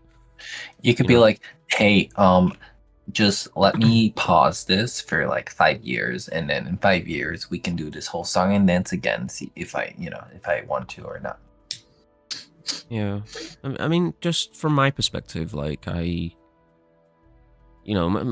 family are not like yours, Kai, but You know, I think even if they were like yours, I don't think I'd want them dead. Like, so, I mean, I don't know if that's how you feel, but I don't think Okay. I don't think it would be good for you to, like, have him killed or anything. So, I don't think it would be in me. I mean, I guess that's what separates like, me from him. it just sounds kind of like traumatic, you know, and probably will stick with you for a long time. And, you know, like, stuff like that changes you, and, you know. Hey, we could kill your dad. We could do that. I mean, now that you mention that, though, like, we could do that. I mean, I think, like, if he like directly threatens you and, like, you know, tries to kill you, then sure. But, you know, I think maybe he just wants his son to kind of in a really weird way, technically, I'm his nephew. Oh. It's like a whole thing. Okay, I mean, well, sure, we'll catch up on that another time. But, you know, like I say, I think he's not a good person, right? By any means, I know that, you know that, we all know that. From what I can see. But if like, it's not the first time a parent has tried to rein in their kid and kind of keep him on the leash, if you know what I mean. He's a bit heavy-handed, sure, but, you know, maybe his intentions aren't that bad. Maybe the fact that you know this knowledge now, Kai, you can actually use that to get the upper hand in the conversation. Yeah, exactly. Yeah, you know, like, play him. You know, like, that's what they say, right? Play him, like it's a game. Just be like, if you don't listen to me and respect my wishes, I'm gonna proclaim to the whole world that I'm your bastard son, and, you know, your blood is filthied and muddied. Ooh, blackmail. Or that you're not even blood related.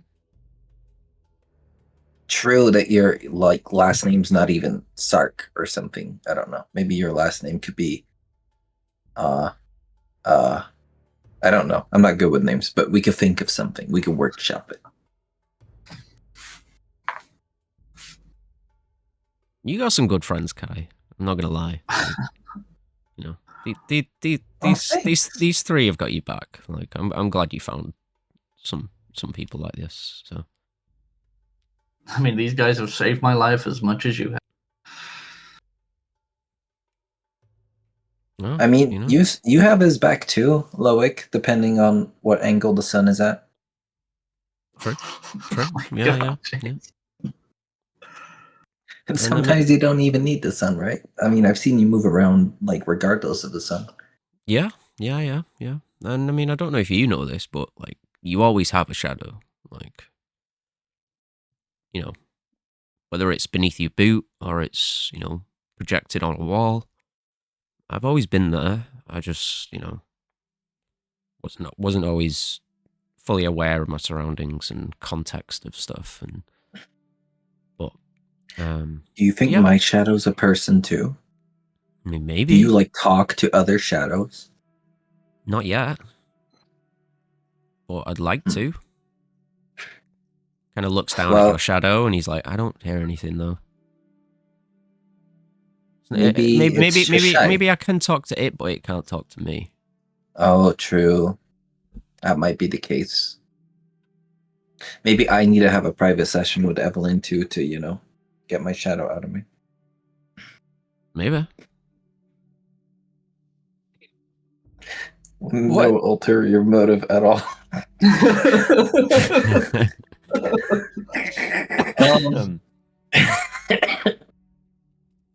Yeah, I mean, I guess, do you guys have any other questions? Wow, we're here. Yeah, that's a one deception. So, Loic just says, right. Yeah, Loic just says, you know, just make sure you know what you want out of this, Kai, because the worst thing you could probably do is, like, storm in there and improvise. You know, Like, Should think of a plan. Nice. No, I'm just saying it's going to be a tense I situation. guess his weakness is better than us, probably.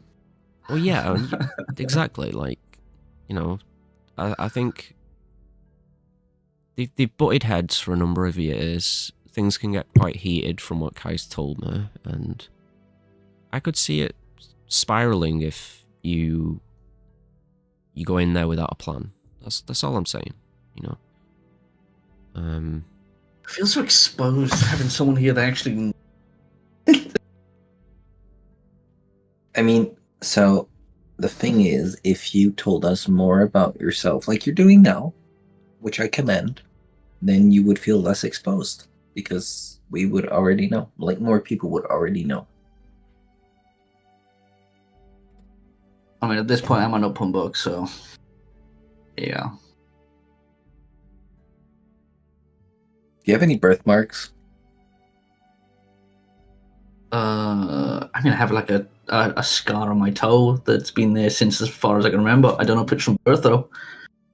Technically, I wasn't really born as well. According to potato, potato. I mean, you came to sentience. I don't know if I was really born.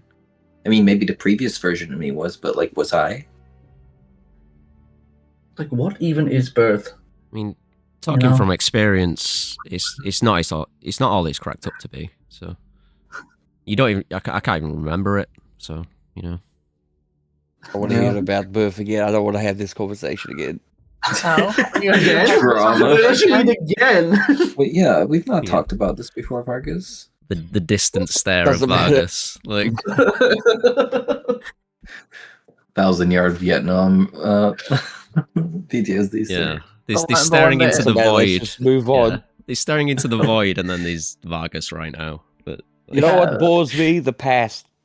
What excites me is the future. Birth, that's all in the past. Let's fuck that shit. Like, So you're excited about death? What? Yes, I am. I am excited about death. That's right. Who knows? Okay. Who knows what comes after? Well, this entire conversation, Sarah has been like just holding the new greatsword and just trying to get accustomed to how much lighter it is for a previous. Yeah. And by the way, the like handle has it's made of vines. There's countless vines of varying lengths that are like tightly bound and wrapped up around it. When you attack with it, you can kind of release them and partially bind somebody to reduce their speed. Saria feels with the vines for a second and then just thinks to herself, and then she will activate Hilrin and grow larger, and vines and stuff will grow over and intertwine with the handle. Yeah, cool. She connect yourself to the sword kind of thing? Kinda. So what the rune does is plant life starts to grow around Saria and when it's active, and cool. And when she grows larger with the enhanced, her eyes turn a verdant emerald green. Hell yeah. Nice. So the plan for tonight is just get some sleep and then tomorrow be on our way to Thane? I guess so.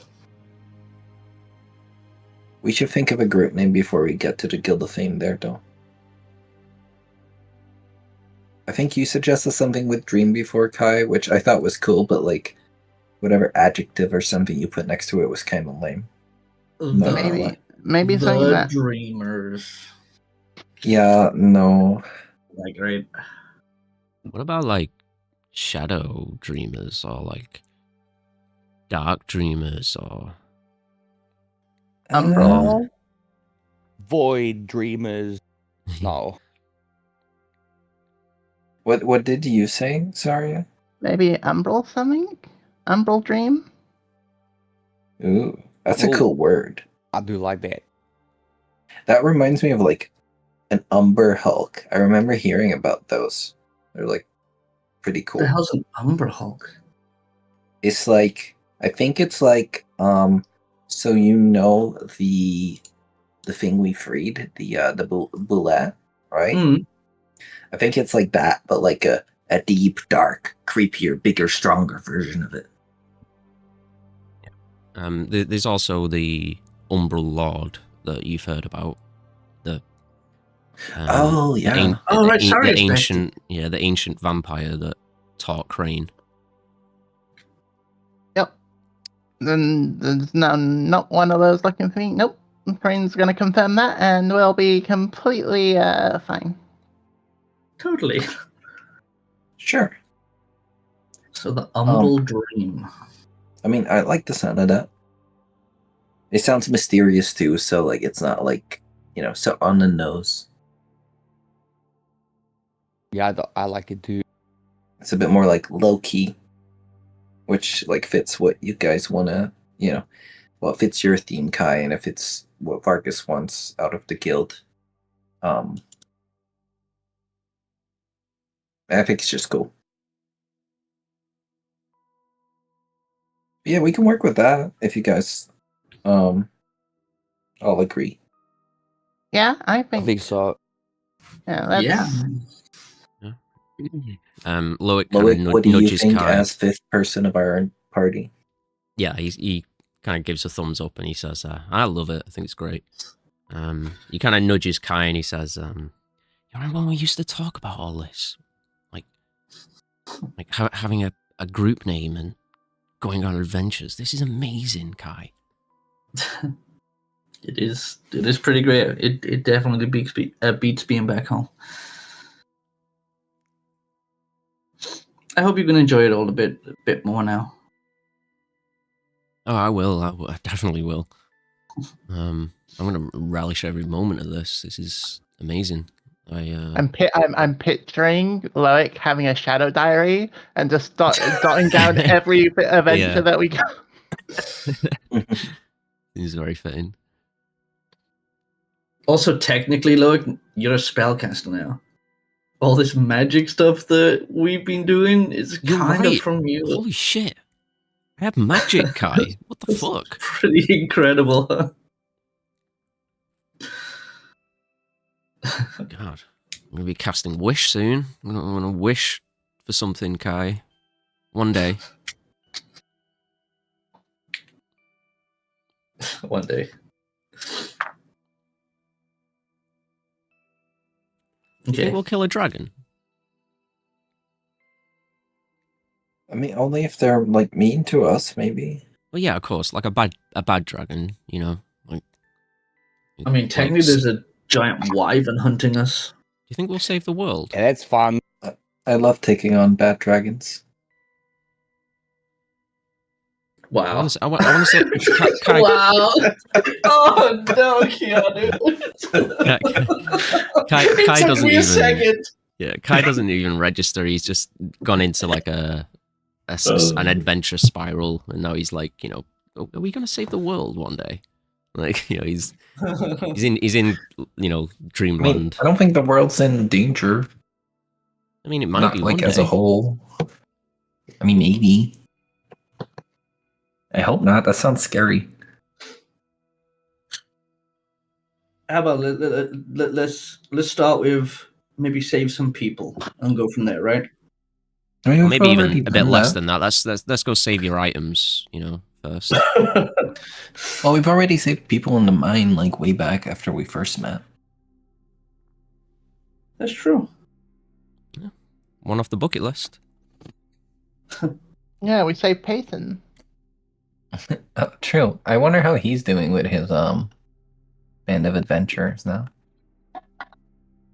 You mean Payton and the 5 goblins? Yeah. Wait, hold on a second. What happened to I think Gobbo was still at Crane. Oh no! He's just left in the mesa. Yeah, at Crane's, he didn't want to come. Crane's new toys. Yep. Oh no! The one that got away. The one that's a level 1 goblin with multi-attack. Oh no, we're gonna go back then. He's gonna be vampire. Oh, hell yeah. Oh, nice! Hey, can you make me a vampire? Just. Can I join your party now? Need blood. All right. So I think we've got our plan for tomorrow then, right? Is there anything else we wanted to discuss? I'm not too sure. I think we're all set. How are you liking your dagger, Kai? Have you tested it out yet? I haven't. I mean, it's beautiful, and I pull out the dagger and I show it off to you guys. Oh, it's so pretty. Actually, you did such a good job. Sorry. Yeah, the light spell catches on it, and you see the platinum queen in the handle. Very nice. You want to hit me with it? I'd prefer not to. You want me to try to stab you? That's insane. I mean, I could turn into an animal if you want. You're in an interesting mood, Jade. Very interesting. I'm excited about stuff. Yeah, you are excited, aren't you? My God. I think it's kind of because of Shift. Shift's very, it gives me a lot of energy. Energy is infectious type of thing, or? Yeah. So you want to stab me? Oh, hey, Loic. Oh, do you want a shadow box? I wanted to show you guys. It's one of Let's go. one of the funniest things ever. Oh, Boom! what is it? Someone film. Yeah. Flump appears. You wanna pull him out? Hi, Flump. Flump! Alright, Hello. mate. It's that time of the night. Oh. What That time is of it? the night? Shift! I whistle shift. Yeah. He teleports in. Flump! Mount shift, ride it. Oh no, not again. He reaches down cautiously and No. One of these days you're gonna get the hang of it and he's gonna be like your mount, you know? well, if you You're gonna say so, ride him Vargas. into battle. I've been doing this since I was 5. He still hasn't picked it up yet. Flump puts a single tentacle down towards Shift and kind of grasps onto his fur, and then suddenly Shift darts away and then blinks and takes Flump with him as the two of them just vanish, and he's like, "Row!" You hear him kind of wailing in the distance, and then it's like a whale that gets cut off and then appears again. It's like, "Whoa, oh, oh." I imagine it's it sounds really far and then suddenly really close and then far again. Yeah, exactly, yeah. Yeah, brilliant. After maybe 5 or 10 minutes, he'll return. You know, Flumpy's looking completely drained and like he's been ragdolled around everywhere. He's like, "Okay, Vargas, I think I've had enough now." Have you gotten used to him? You in control? You got to learn, Flump. Control is a very loose concept. Tell him to sit. Sit. Shift. Sit. Shift. Ugh, I can't even comprehend. Shift. Sit. And Shift kind of turns his head slightly and then blinks away and reappears behind him and sits down. It's like, it kind of works. Get in there. I guess I Good job, Flump.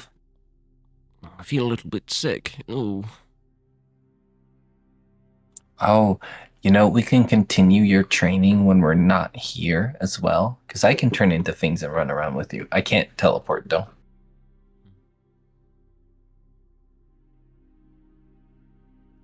It's gonna be like the holding breath training all over again, Flump.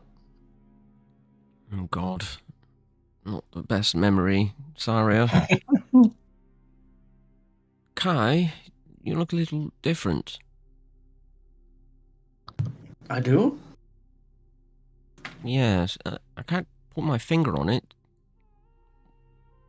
You changed your hair? You... I know. Do I just look tired or something? Do we see anything different about Kai?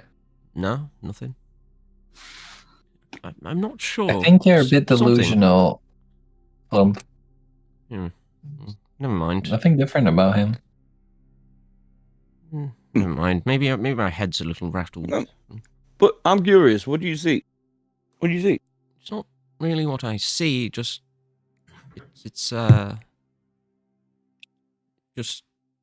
different, like different feeling. So he feels a little different? Yes, I think so. Maybe it's just the stress. Maybe. It's probably just me. I'm probably just being a little weird. Everything's been weird lately. You are a little weird. It has been. Flump kind of glances at Vargas's neck as he says that. Looks a little timid.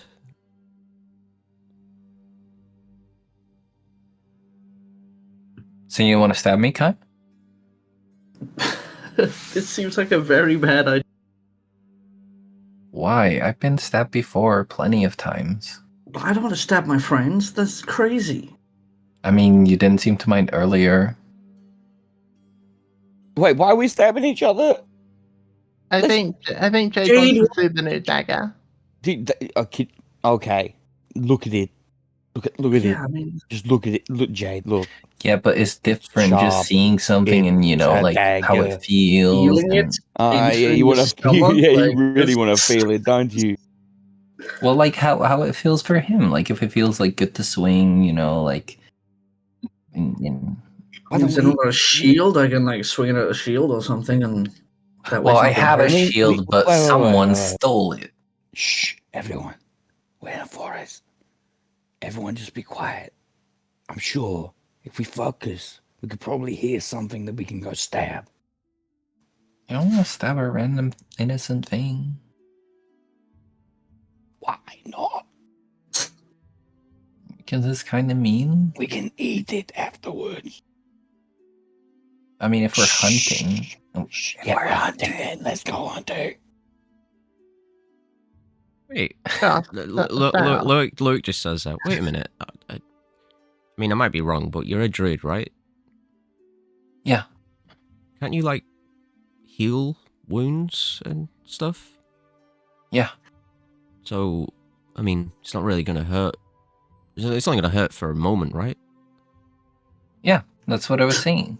What the fuck? This seems insane. Loic, what the fuck? This is... Yeah, I'm curious, okay? Like, from what I've kind of, like, loosely perceived, you've all been fighting monsters and taking huge blows and nearly dying every other day. You know what? Hold out your dagger, Kai. From now on, there's a tradition. Every time someone finds a new weapon, we use it on Jade, just to check if it's sharp. That sounds cool. I'm down for that. Oh my fucking god. I was joking, but Jesus Christ!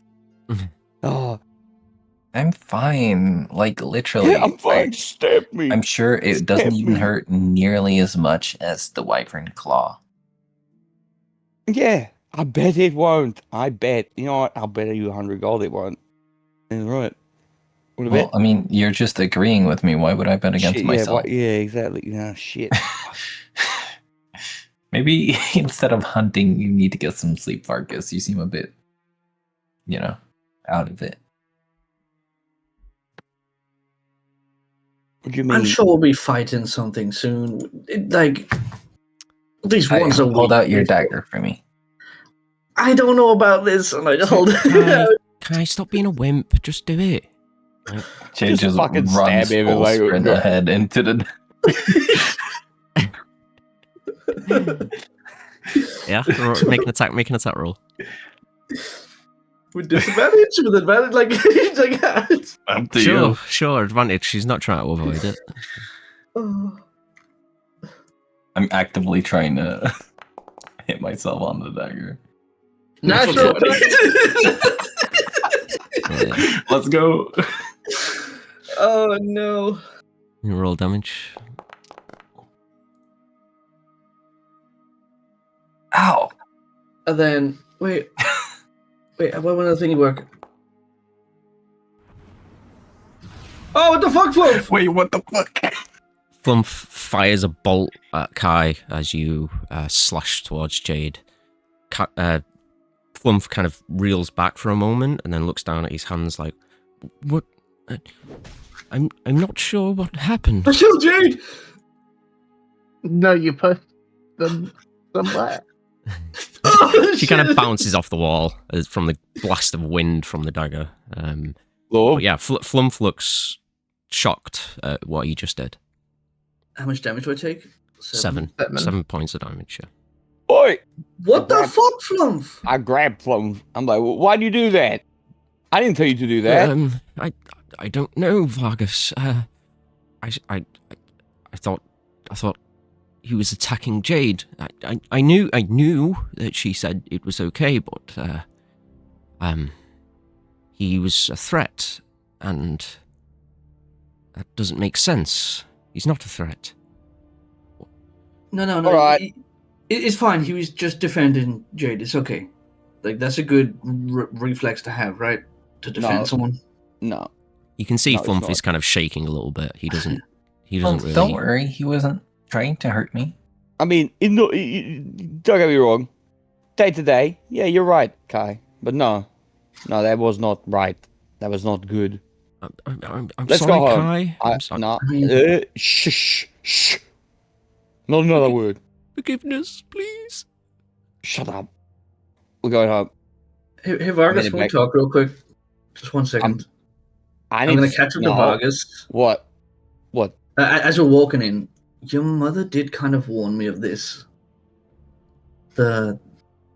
She said that I'd be more susceptible to aberrations after she did the ritual to bring Loic, or to reveal him. So I don't think it's Flump's fault. What do you mean? You don't You hear think that, it's his Vargas? fault? It's not my fault. So your mother said that Loic, he's acting like an anchor to keep me here. Right? The weaker we make the bond, the more susceptible I am, the more visible I am to aberrations, to, creatures from the astral sea.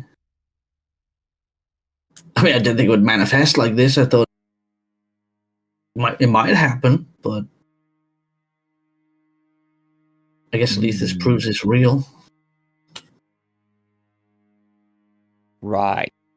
Do you feel different around me? Your patron is from there, right? Do you see me differently? I definitely see you differently, but not like it's not a bad thing. I mean, Scott, does Vargas feel anything like from the patron side? Like, because personally, he doesn't. Personally, he's more Yeah, I intrigued mean- than anything. Yeah, I mean, nothing stands out to you, but you know that the aberrant eyes that you have are like tied to your patron in some way. So you could try like looking at Kai with them, or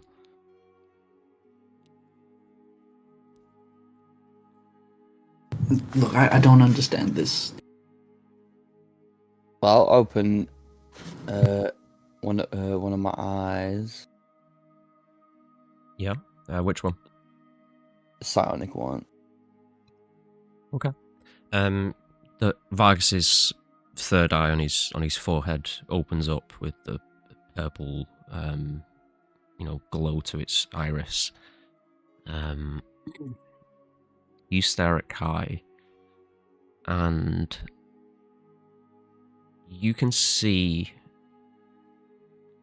shadows being pulled up from him, like up into the sky. It's not like a stream, like a solid, black spire or anything. It's just like wisps of shadow that are flying up into the sky, like they're kind of drifting off from him. And for a brief moment, you worry that he's about to attack you. You feel the eye kind of shiver in its socket, and then it closes itself, and then Kai returns to normal appearance, and the realization hits you that of course he's not a threat.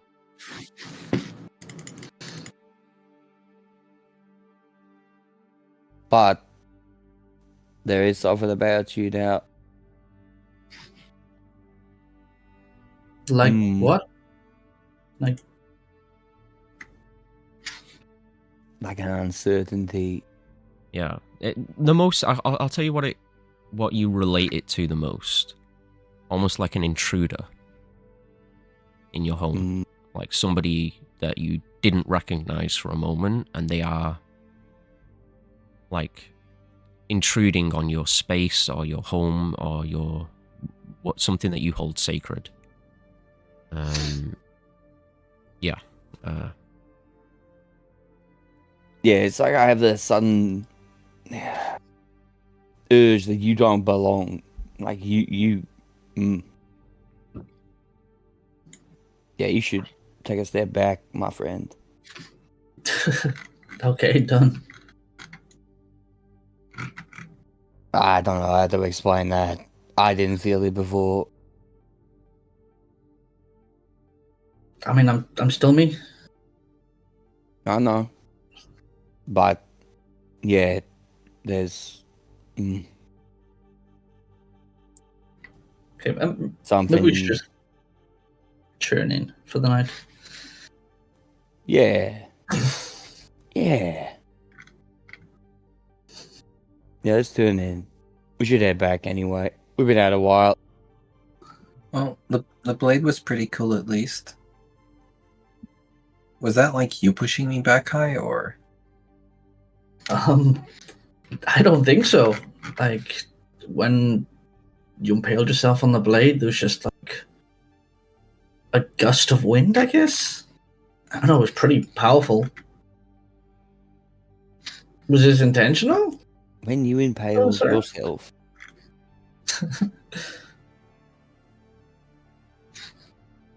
I mean, that's what I did. Yep. I know. I took that blade to the hilt. Jesus. I hope it felt good. I mean, it hurt, but like, it's okay. Come on, Chief. Come on, Flo. Yeah. Fargus is like, I'm out of this conversation, bro. Away with Vargas as Flump kind of bobs nervously behind him, worried about how much trouble he's in. That was a weird interaction. Yeah, I'm sorry. I didn't mean to make things awkward. No, it wasn't you. It's me. It doesn't. I don't know. But, anyways, it was nice meeting you, Loic. I hope we get to talk again at some point. Yeah, same. I won't be too far away, so won't be the last you hear from me. Well, I hope it's not. Anyone want to come with me and bring these hairs to Mrs. Meringue?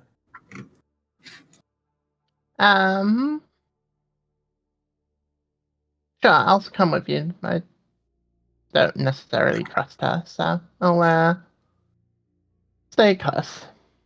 All right, let's go. Just to jump ahead a little bit, because it'll be pretty quick. This you head to the door with Saria.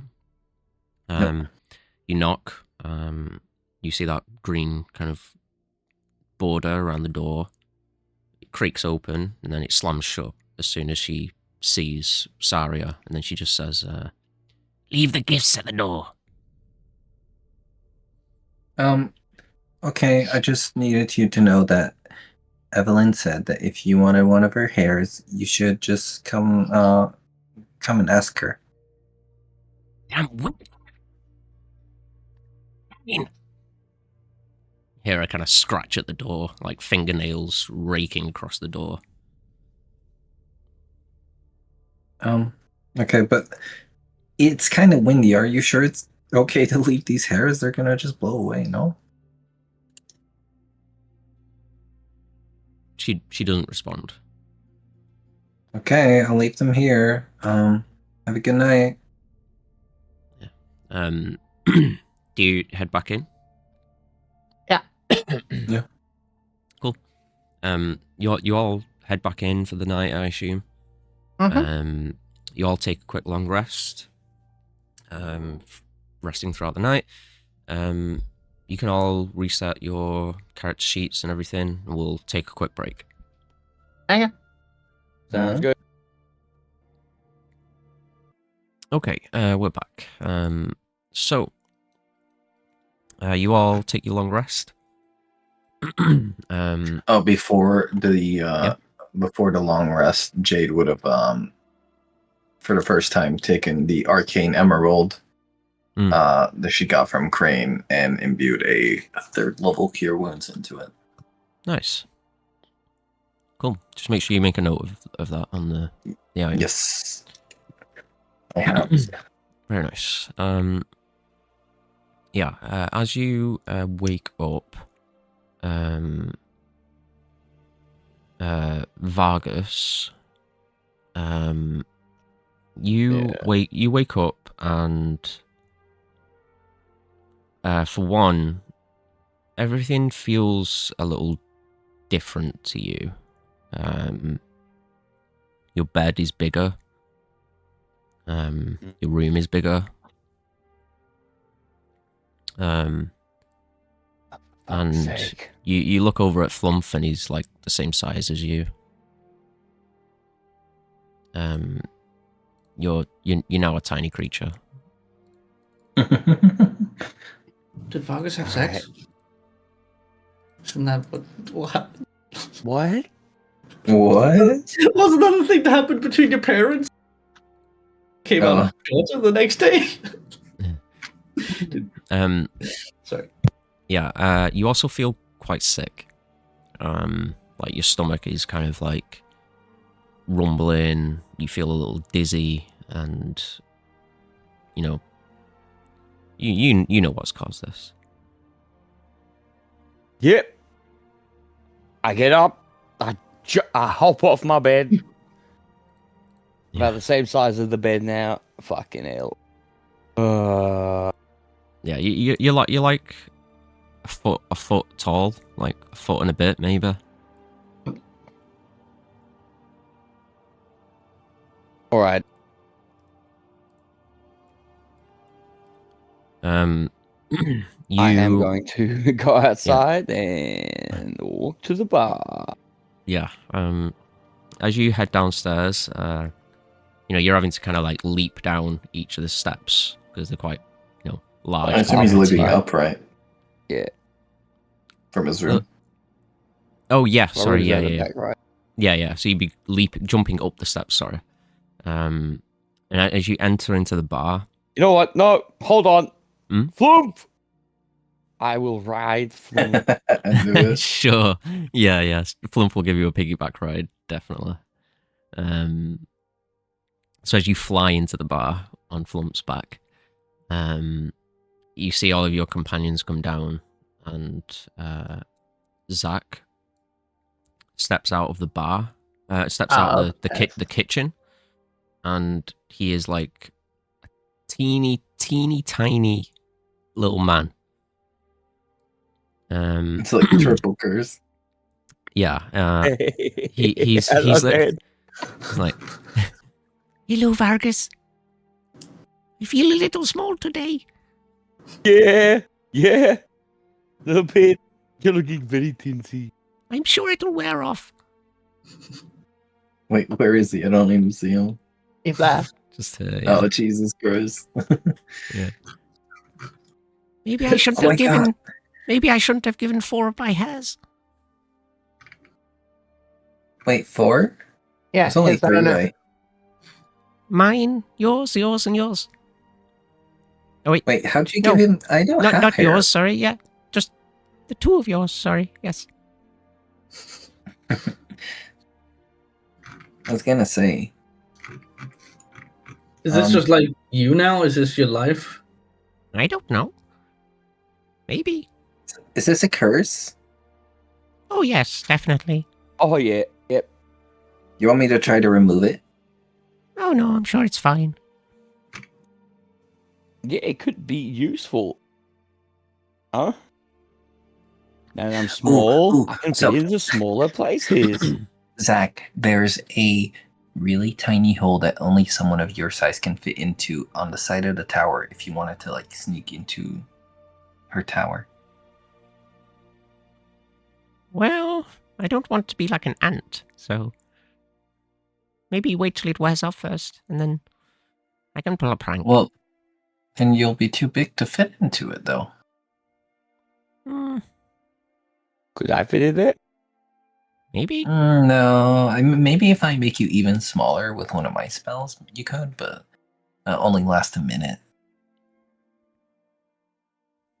What's she got in there? You went in there. You had a look. What she got? Has she got anything that you might miss dearly? I mean, she's got the tent with all the animal bones and like old grimy stuff, and now a grimy aquamarine that I gave her. She's got the dolls. The doll. Mm. Yeah, I can't really think of anything else in there. Hmm.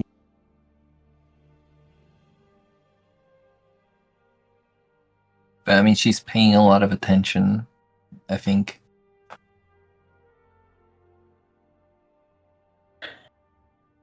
Sorry, say that again. I said, I think she's paying a lot of attention. Like, I haven't seen her sleep. Yeah, I bet that old hag doesn't sleep at all. Probably peering at us all day.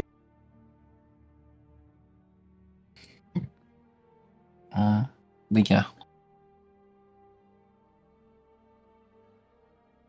Anyway, Do you want yeah. yours removed, Vargas, or are you okay? I'm alright. Okay. It's actually quite fun to ride Flume. Maybe you could give me a piggyback, Vargas. Oh, yeah, get on my shoulder. Kind of leaps like a flea up onto Vargas's back. He's like, We need to go and train. Oh, yeah. Alright. Go on. Onwards, Flume. I'll point to the door. See you later, guys. Yeah, the 3 of you fly out. Bye. Yeah, the 3 of you fly out and resume your training for the day in microscopic form. It makes very little difference. Perspective is correct enough between the 2 of you. Just make me a charisma check, Dave. Let's see if you kind of master the detection process. Ooh. I'll do a thingy on that. A thingamajig. Yeah, go ahead. Hold her Let's say, feet. Yeah. Mm-mm-mm.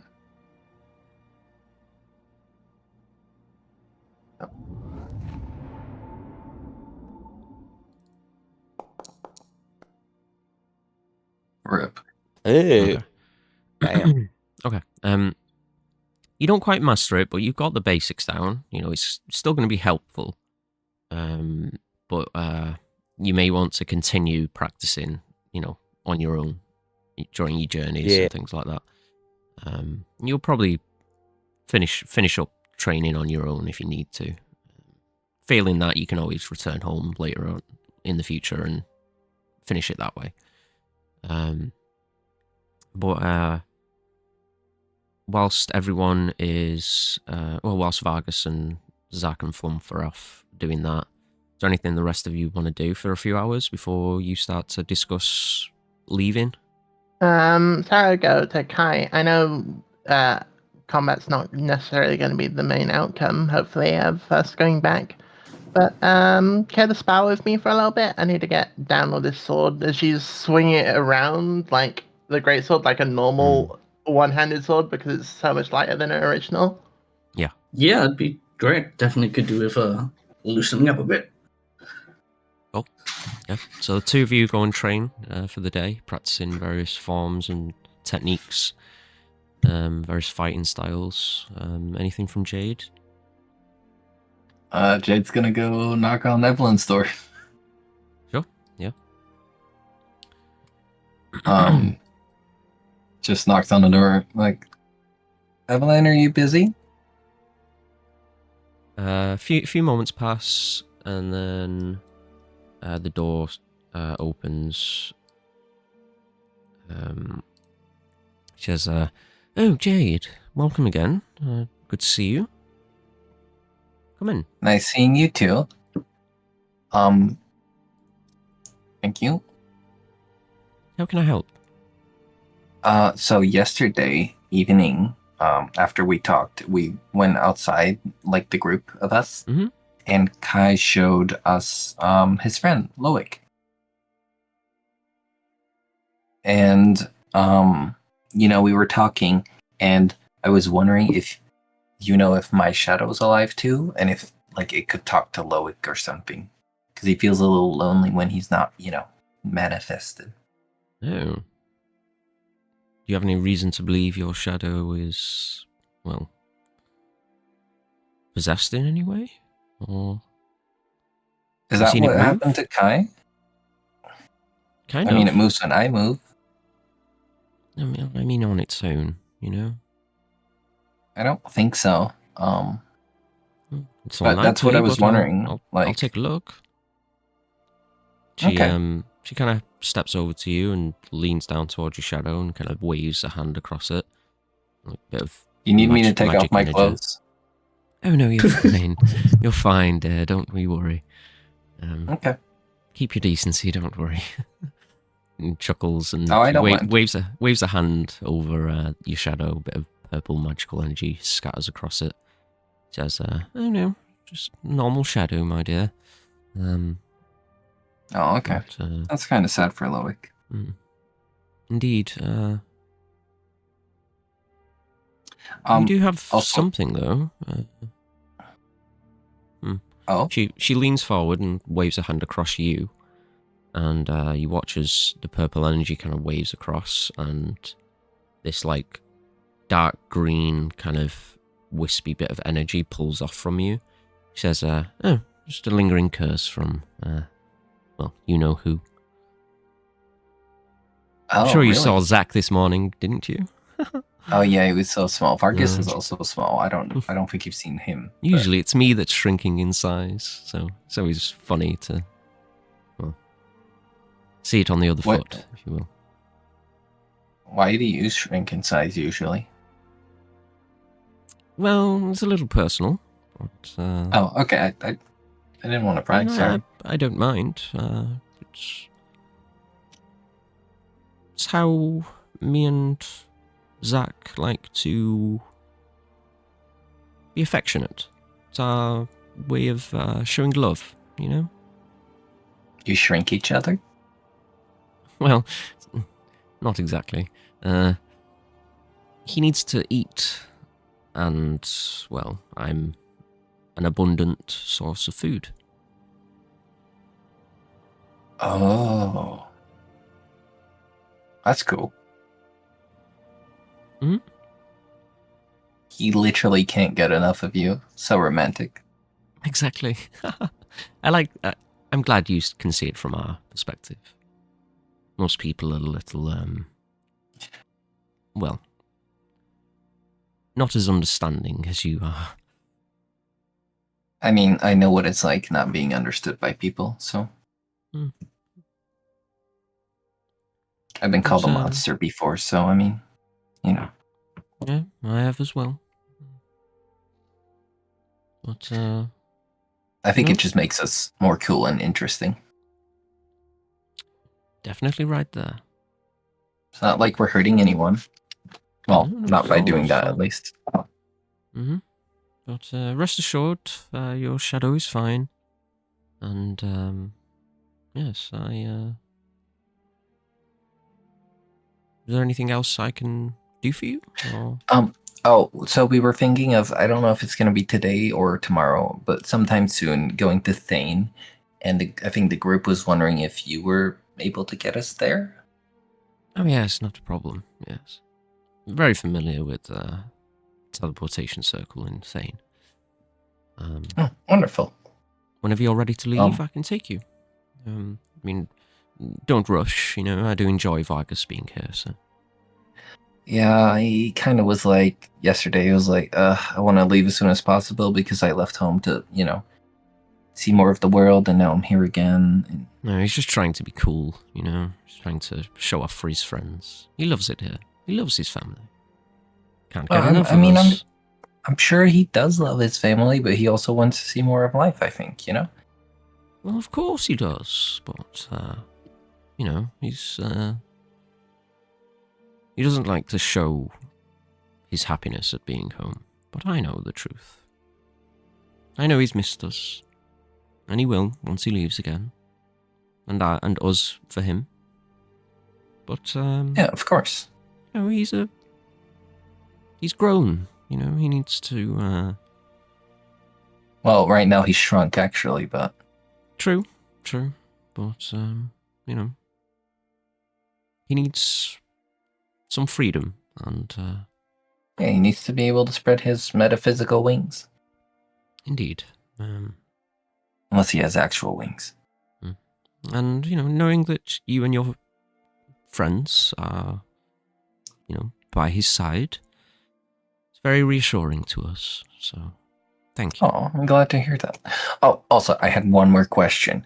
Don't take this the wrong way. I don't think you would, but Vargas thought you would. But how old are you?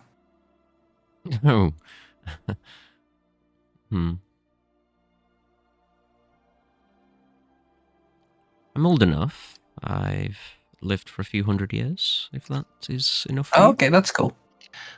So, because the reason I ask, right, is because yesterday Kai was like, oh, there's power in the name. And I'm like, huh, that's crazy, because that's what Mrs. I forgot her name. Meringue. Mrs. Meringue said. Mrs. Meringue, yes. And then, yes, and then, like Kai said, that's what his aunt / mother, Aunt Celia, whatever, used to say. Power in names, yes. Various schools of divination magic can pinpoint your location, scry on you, divine various things about you just on your name. It's not as readily accessible as some other forms of divination magic, but yes, you can do a fair bit with somebody's name. Right. I was wondering because, like, all the people that mentioned it were, like, older women, so, I didn't know if it, like... But yeah. Wisdom does come with age, my dear.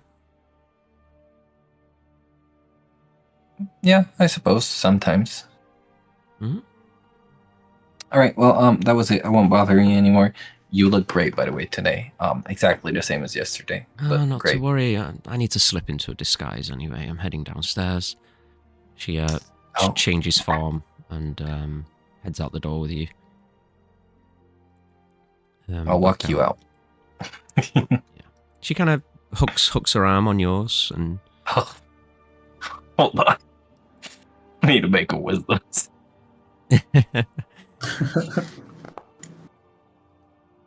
Yeah, no.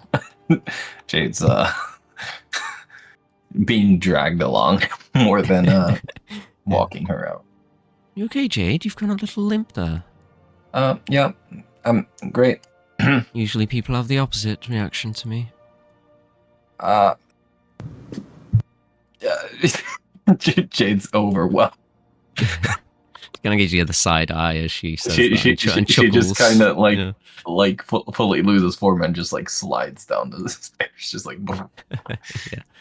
Good morning, everyone. She kind of breaks off from Jade as she slumps into a puddle. Morning, Evelyn. Good morning. Morning. Hello, little Vargas and little Zach. Oh, wait, I'm not here. Oh, they're in the. Yeah, we I fucked don't think up. any of you guys are here. We'll Yeah, I forgot say about we'll it. say you've returned for the sake of you know, brevity and everything. But yeah, are you looking to leave today, or what's your plan? I think so. Towards the like mid to late afternoon.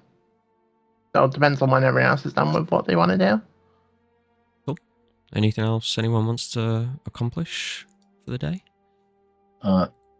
Jade's gonna walk outside real quick, go to the door of the hag, Mrs. Meringue, and cast remove curse on herself, and she like extracts, like she holds her hand to like her head, and then extracts like shadowy tendrils out of her, and then just like kind of deposits it at her door. I think I accidentally brought this with me. Can you have it back? Yeah, there's And then no she response. just leaves. Yeah. Cool. Yeah. As you were all kind of getting ready to leave and everything, oh yeah, cool. You know, you all bid farewell to Zach, you know, in his tiny little farm, you know, and Vargas takes a minute to kind of say farewell to various people in the bar, and to Shift and things like that. Speaks with Ivy for a bit, and you know, catches up with a few people that he hasn't had a moment yet to kind of catch up with.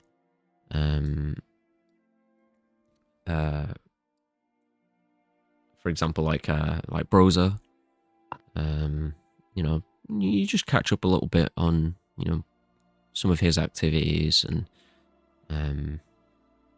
you know, nothing major comes up, but you know, it's nice to see him again.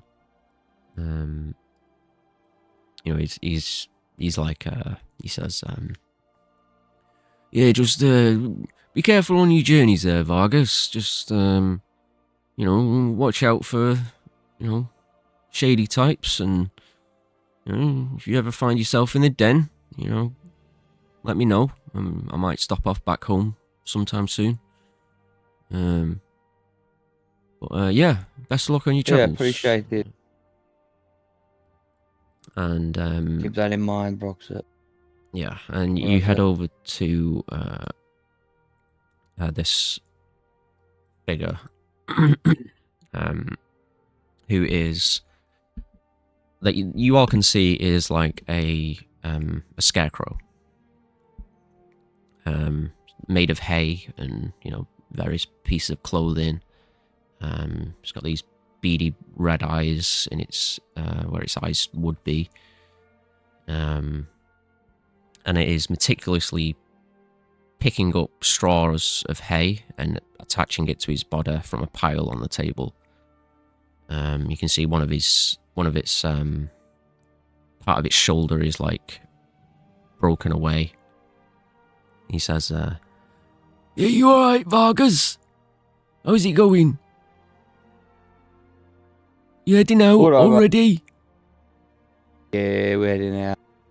Yeah, well, you know, Heyman's gonna miss you, so come back home safe. You take care of yourself, but Yeah, sure. He reaches a hand out to shake your hand. And as you shake it, it just crumbles into a pile of hay on the floor, and he's like, "Oh no, not again!" I'll grasp it and give it back to him. Yeah, Realizing what's about to happen. Yeah, happens all the time. I'll be fine, Vargas. Don't worry about me. I'm just Heyman, and I'll be okay. You've shrunk since we last saw you. You're growing in the wrong direction. I know. Terrible ailment. I'll be alright, though. I could ride a flume for now. Hey, that's a bonus, innit? Yeah. Oh.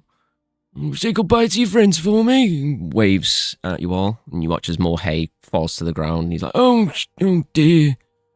reaches down to try and pick it back up. In this perpetual cycle of building himself. And yeah, you say farewell to Ivy and everyone. She's much more of a quiet type. She kind of whispers when you talk to her and stuff. So the rest of you don't quite hear, but she just leaves you with a blessing, a Fey blessing. You have no clue what it does, and it may never even be useful, but it might. So it reassures you a little bit.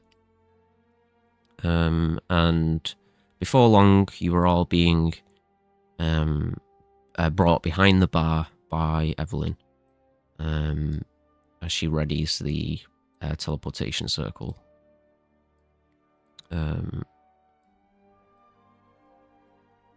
She begins kind of activating the teleportation circle on the ground. And before she finishes it, she just leans down and gives Vargas a very long,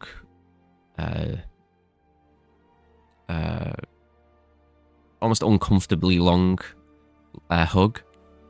It just lasts a little bit too long to where Vargas starts to squirm a little bit. Yeah, I'll be like, thank you again, Mom.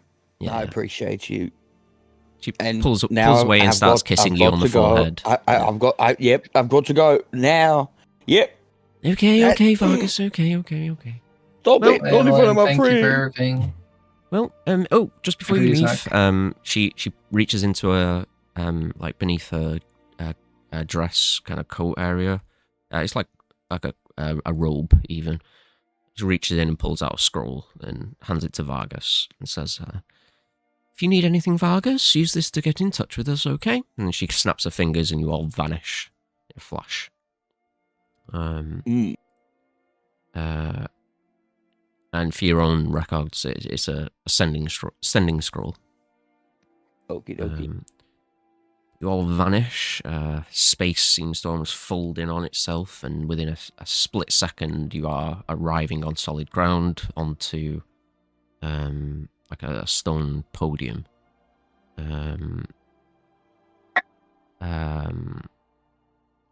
Your senses are a bit blasted by the sound as you go from quite a busy tavern interior to a sprawling city, a sprawling elven city of very, very. It's very bright. It's very colourful. It's very naturalistic. It's got a lot of people that live in it. Although they're not loud per se, just the density of the city itself and the wildlife in it causes it to have a bit of loudness to it. So it takes you a moment to just kind of reset your senses. But when you do come to completely, this is what you see. This is the map for Thane. Once it loads, and it's not a black screen. Bear with me. Lighting. There we go. Oh shit. So this is the inner city of Thane. It goes on much larger than this, but it is more like pockets of civilization amongst the forests that surround the city. Nice. It is a gated city. It has walls surrounding it, but you do notice that they are almost like built into the trees themselves. The trees almost act like towers, and almost everything in here is like intertwined with nature in some degree. You know, there's plant life everywhere, flowers, and vast kinds of wildlife everywhere. It seems like just wildlife in general is kept as companions and pets and left to roam free throughout the city. At one point you see an elf nearby that's just walking a tiger, just through crowds of people. It's just completely tame. But you originally arrive. You originally arrived just down here. Well, the map's a bit big, so you probably can't see. One sec. See this green line that I'm making in the bottom left. Okay. I don't think I see it. No, I see it on the stream, but I don't see it in the game. Oh, maybe if I do this. It's like here. Oh yeah, if you ping, we can see. I'm pretty sure. Yeah. Cool. I think I'm pinging in the right place. Yeah, you are. Yeah. But yeah, as you arrive, you're on like this. Oh, sorry, it's actually just this bit, just a little bit lower here. This podium. Okay. Yeah. As you arrive, there's many people nearby this podium. In fact, there is like 3 like ornately robed wizards that are stood on at the top of each of like a set of stairs that lead down from the podium.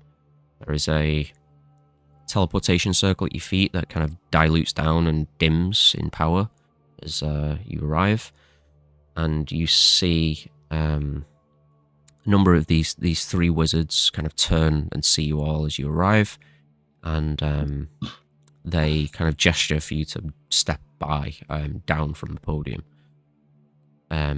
All 3 of them are speaking out to a crowd of elves, maybe 20 to 30 elves, and they're all bidding on the next teleport spell.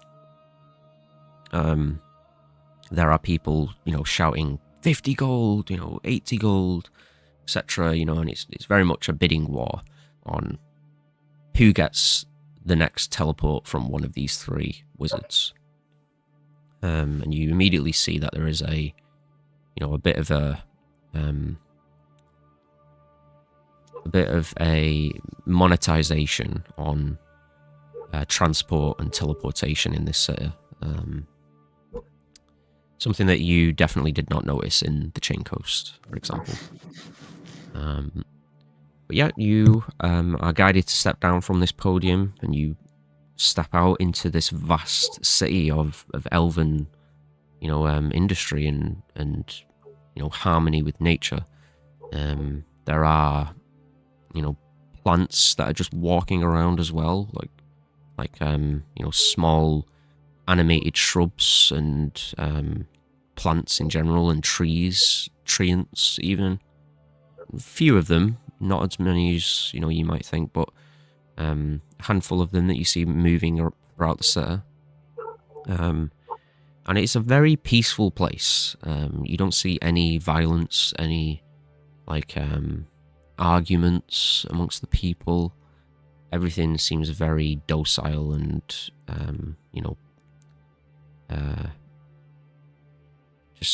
just peaceful in general. You, Vargas, you've been here before for a short period in your life when you studied here, before you got bored of it and moved on to learn in your own way. You know that this is in the southwest side of the inner city, and to head up to Shademore you need to head north. But as you are moving throughout the city, is there anything that you all want to do? Anything you want to look for or try, or are you just heading straight northward? I think we were saving gold to potentially to check out magic shop, and then we also Bagus also mentioned about possibly visiting the guild here. Yeah, so there is no guild in the Vale Wild. Whoops. Yeah, the Guild of Fame is only active in the Reach, the Den, and the Chain Coast. It doesn't quite gel with the elves' kind of view on the world, and like they're not one for like hunting monsters and stuff like that. And if the guild made a guild, if the Guild of Fame made a guild in the Vale Wild, it wouldn't be profitable by any means. So it's just never been, created, for lack of a better description. But but yeah, you can look around for magic items if you want. Sure. Is there anything in particular that you're looking for? Just any magic shop. Maybe. Like, are you looking for weaponry, armor, like trinkets? Like, what are you looking for? Unfortunately, I don't have a list to show you. It's all again. Let's go trinkets. Sure. Yeah.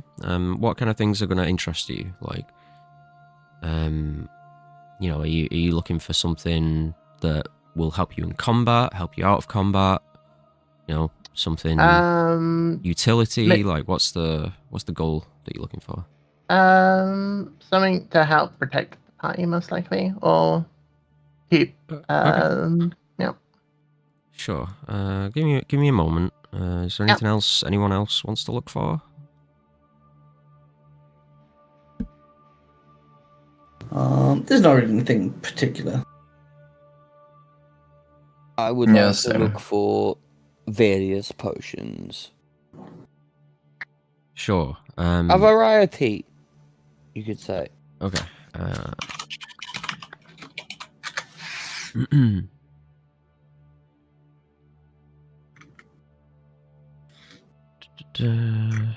Anything else whilst we're tallying it up?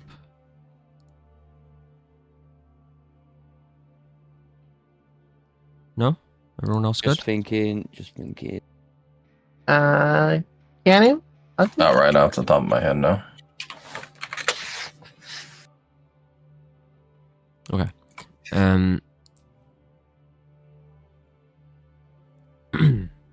If I don't want to be like, hey, I kind of want an item, It sounds anything to do with sending.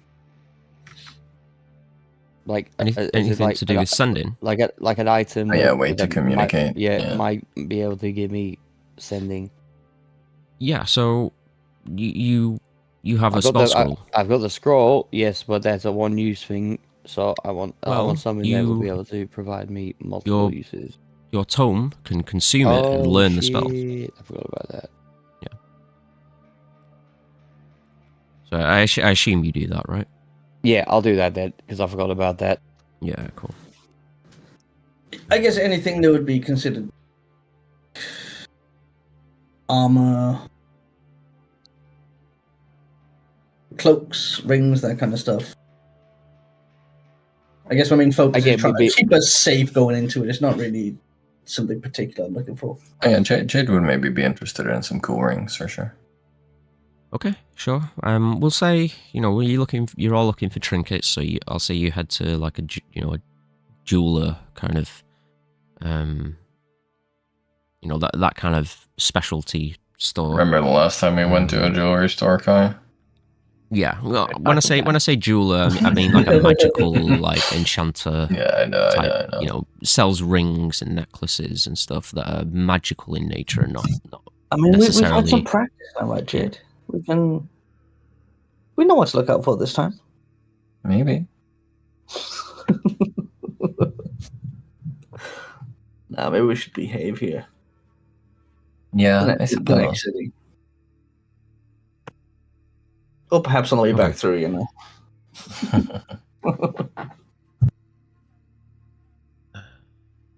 Okay. There is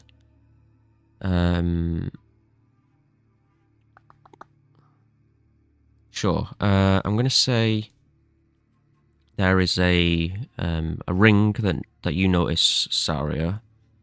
That is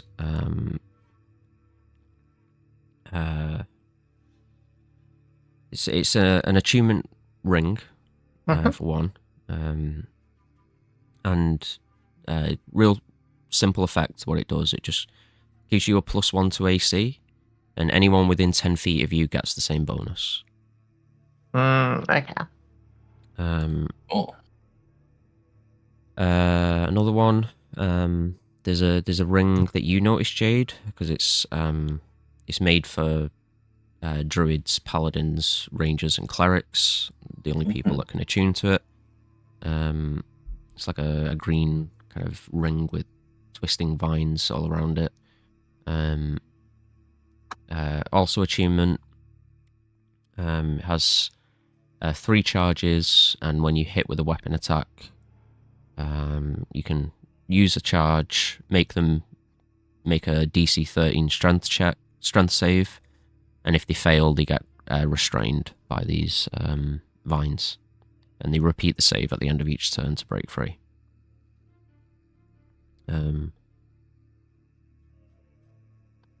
That's on weapon attacks? Yes. My wild chip attacks don't count as weapon attacks, right? Oh yeah, they do. Yeah. Oh, okay, they do. Okay, interesting. Okay. Other than that, potions. You were looking for a few, right, Dave? Yeah, like I said, I like a variety. I'm interested in potions. Just okay. Maybe a couple more greater healing potions I'd be interested in. But apart from that, it would be like a variety, sort of browsing type of thing. Okay. Sure. You find an alchemist. Unfortunately, it seems potions are in pretty high demand in this. Almost immediately after they're created, they are sold, if not created on request. However, he does have a potion of superior healing that somebody commissioned and then cancelled at the last minute. And how much would that set me back, my friend? 700 gold. 700. Yeah. And it heals for 16d4 plus 8. He is the one that I used in the Wyvern fight. Is Kai nearby? I would be. You're all I feel together, like we would be all Yeah. together. How much funds we got there? Kai? We have 11,000, 12,000 gold. Okie dokie. Yeah. Both of those rings, by the way, are 4,000 each.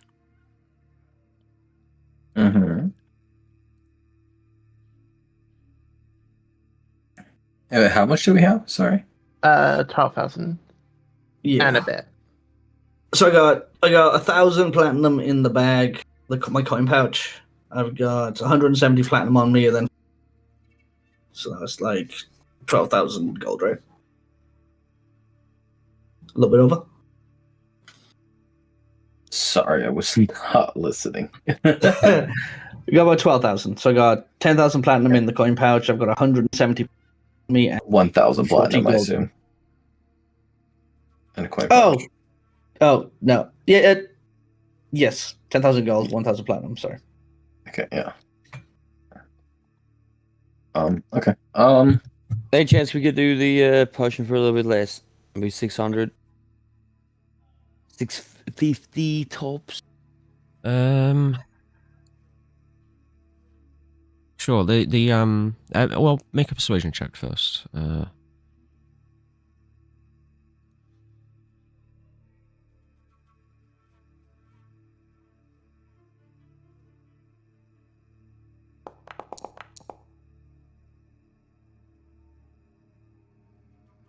Okay.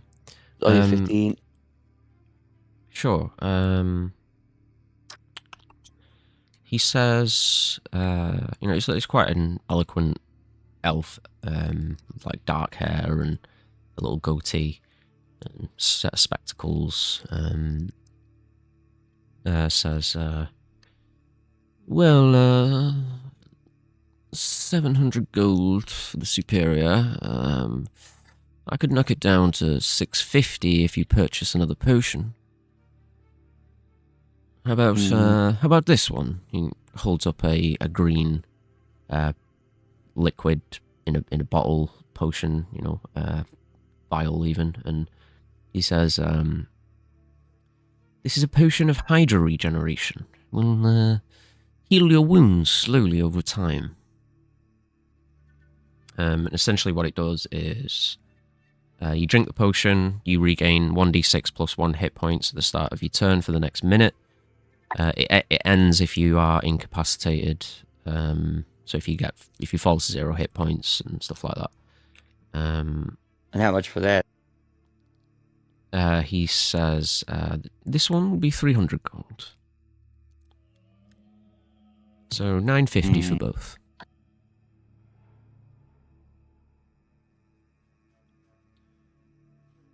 All right. 950. Let's get them both.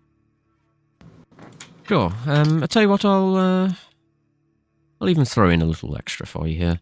I've had this on the shelf for a few years now. No one seems to want it. And he throws in an extra, a strange fizzy green potion. What is it? He says, well, if you drink this, you'll be transformed into a random beast. For 10 minutes, you'll be a very small beast.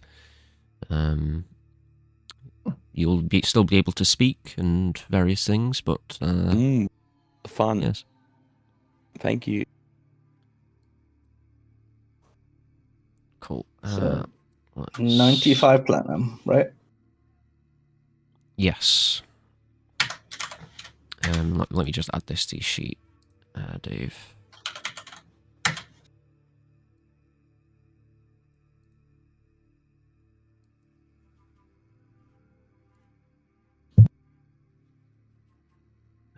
Hydra.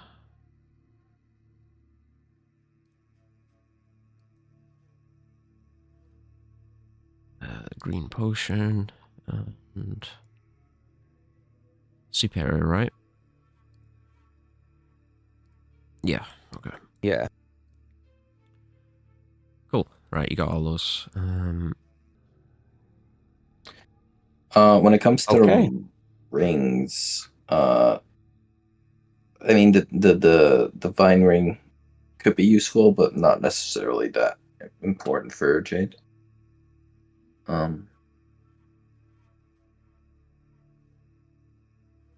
Like, I don't know if it's worth 4K to Jade, I guess. The AC ring does seem pretty good to me, though. Yeah. We'll whoever that. picks that up. Yeah, we can grab that. Okay with that. I would probably put it on one of the melee people, since they will be like close to each other, usually. I think.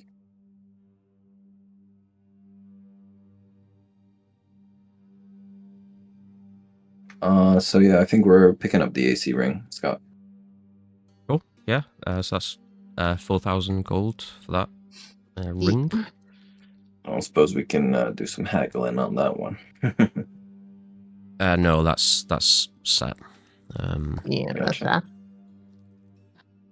Okay, so that's 400 platinum coming out of the bag. Yeah. Okay, cool. You could. Anything else you all want to purchase then before you head out for the city? Or No. Nope, no? all good. Cool. Nice. So we'll say you all kind of head northward. You head up through the city, again past all this manner of wildlife. Many of it is innately magical as well. There's a lot of magic in this place. Just creatures that are just casually casting spells, or citizens that are also just covered in magical properties and powerful objects and things of that kind. This is a magic society. Everything around the elven way of life is around nature and magic for the most part. And it seems like a good portion of the citizens of this city are capable casters in some regard. But you all head out the top side of the city up here, and out into the exterior sections of the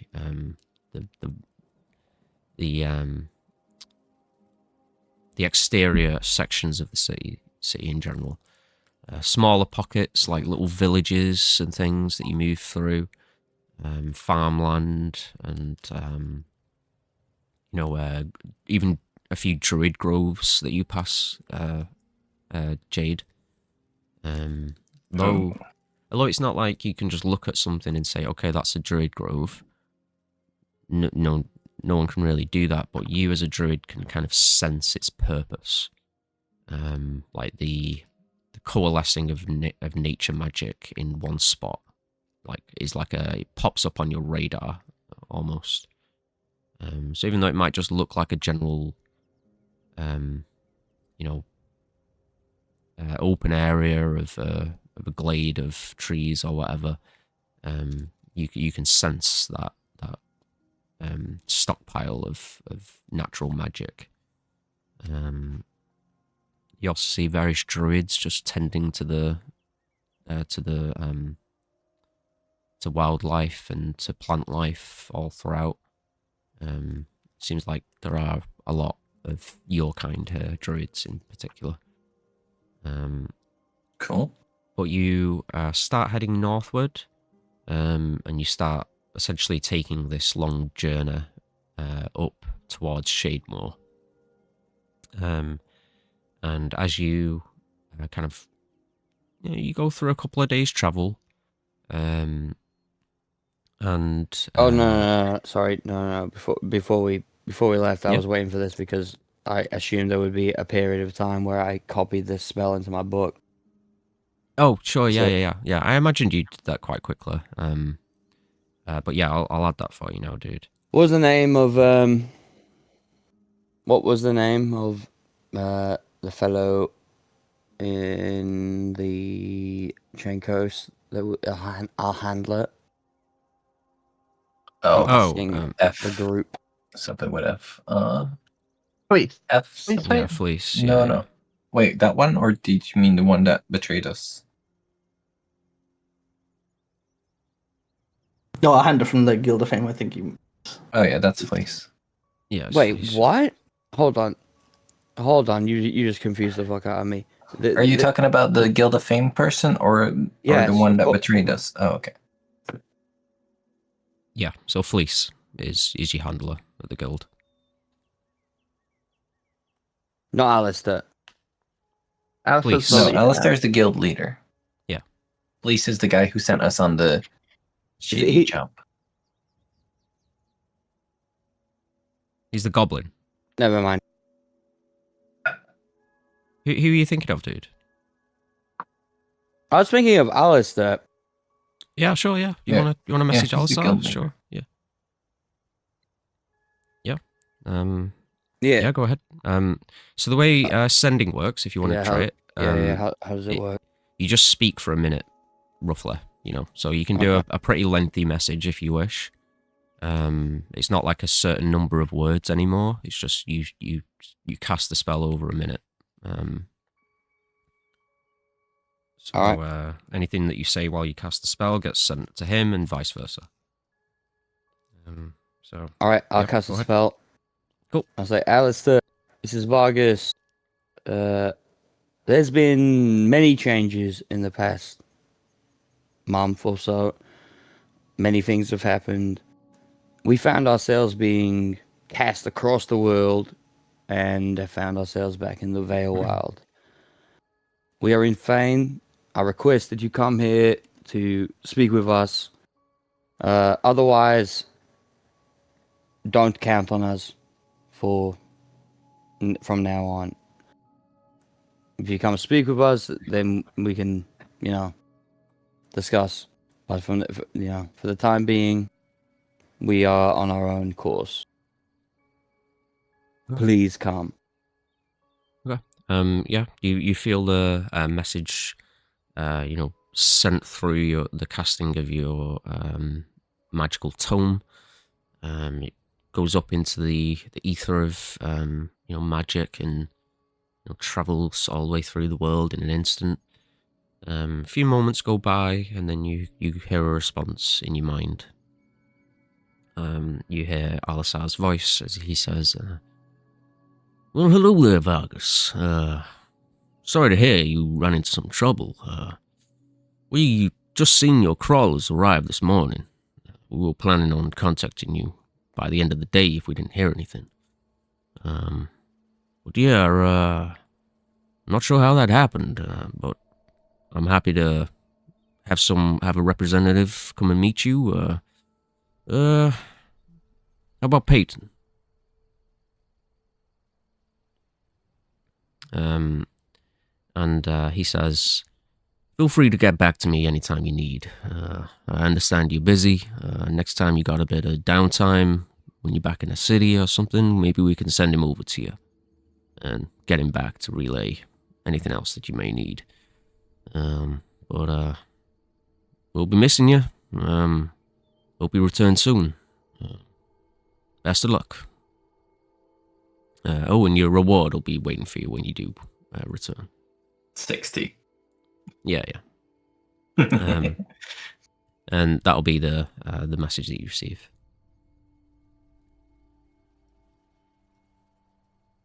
All right.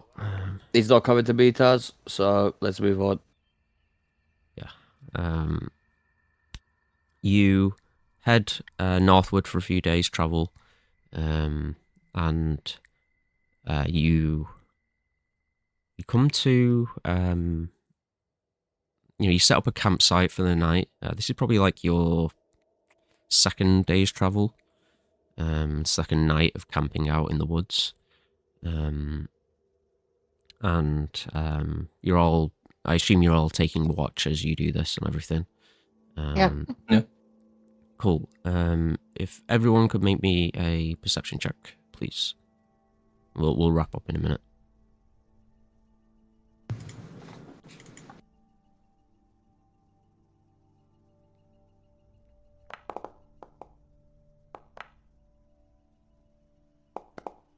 Ew. Okay. 14. Yep.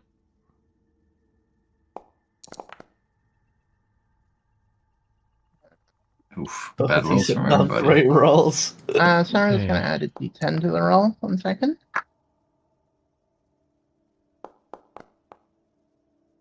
Okay. 14. Yeah, no worries. You all take watch. I'm just going to go in the order that you've rolled. So Jade, you're on first watch. Kai is on second. Sari is on third. Wait, sorry, no. It would be Vargas is on first, right? Yeah. And then Jade is second. In fact, this wouldn't apply to Jade. So we'll go with Kai as the next option. As the third. During your watch, Kai, you are looking out into the forest, pitch black. You can hear various critters and things moving in the woods, and you see these eyes looking at you in the darkness. These green eyes with little slits in the center of them. As soon as you focus on the eyes, you feel something touch your back. Make a con save, please. Oh shit.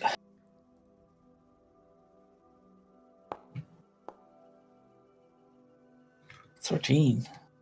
Okay. Not a great roll. Your throat locks up and you stop breathing. Your whole body tenses and becomes stiff, and you look down and your hands turn to stone, and you panic as your body just completely petrifies into stone. Vision goes black. You're unconscious, and that's where we'll wrap up and pick up. Did you get to yell out or anything, by the way, or no? Nope. Damn. Unfortunately. Bye, guys. Oh. We'll get to it. Don't worry for now. It's for next game. Oh wait, sorry. Real quick, give me one more con save. So it would be 2 saves. Not one. Yeah, that's what I thought. Yeah. Sorry, I forgot. One more save. It'd be 2 saves. Yeah, one so is to one more. stop the One more. method, and then the other is You need to the beat a 14. Okay. Do you have DM inspiration, by the way? I do. Go ahead. You got DM inspiration? Roll it. Do I want to? It's up to you. I'll tell you this: you're not dead. Like you're not like written off. Like I don't want to use it because the story went out that way. I don't want to change the. That's it. Sounds good to me. You could just never use it, but yeah. Oh, okay. If you don't want to use it, you don't use it. You don't have to. I think it fits. That's fine. Yeah. Okay. But yeah, we'll wrap up there. But since it does take 2 turns, he would get to make a sound, right? No, because he's incapacitated when he fails the first one. So. Oh, really? Okay. Yeah. So he is like unable to act, at least in this moment, anyway.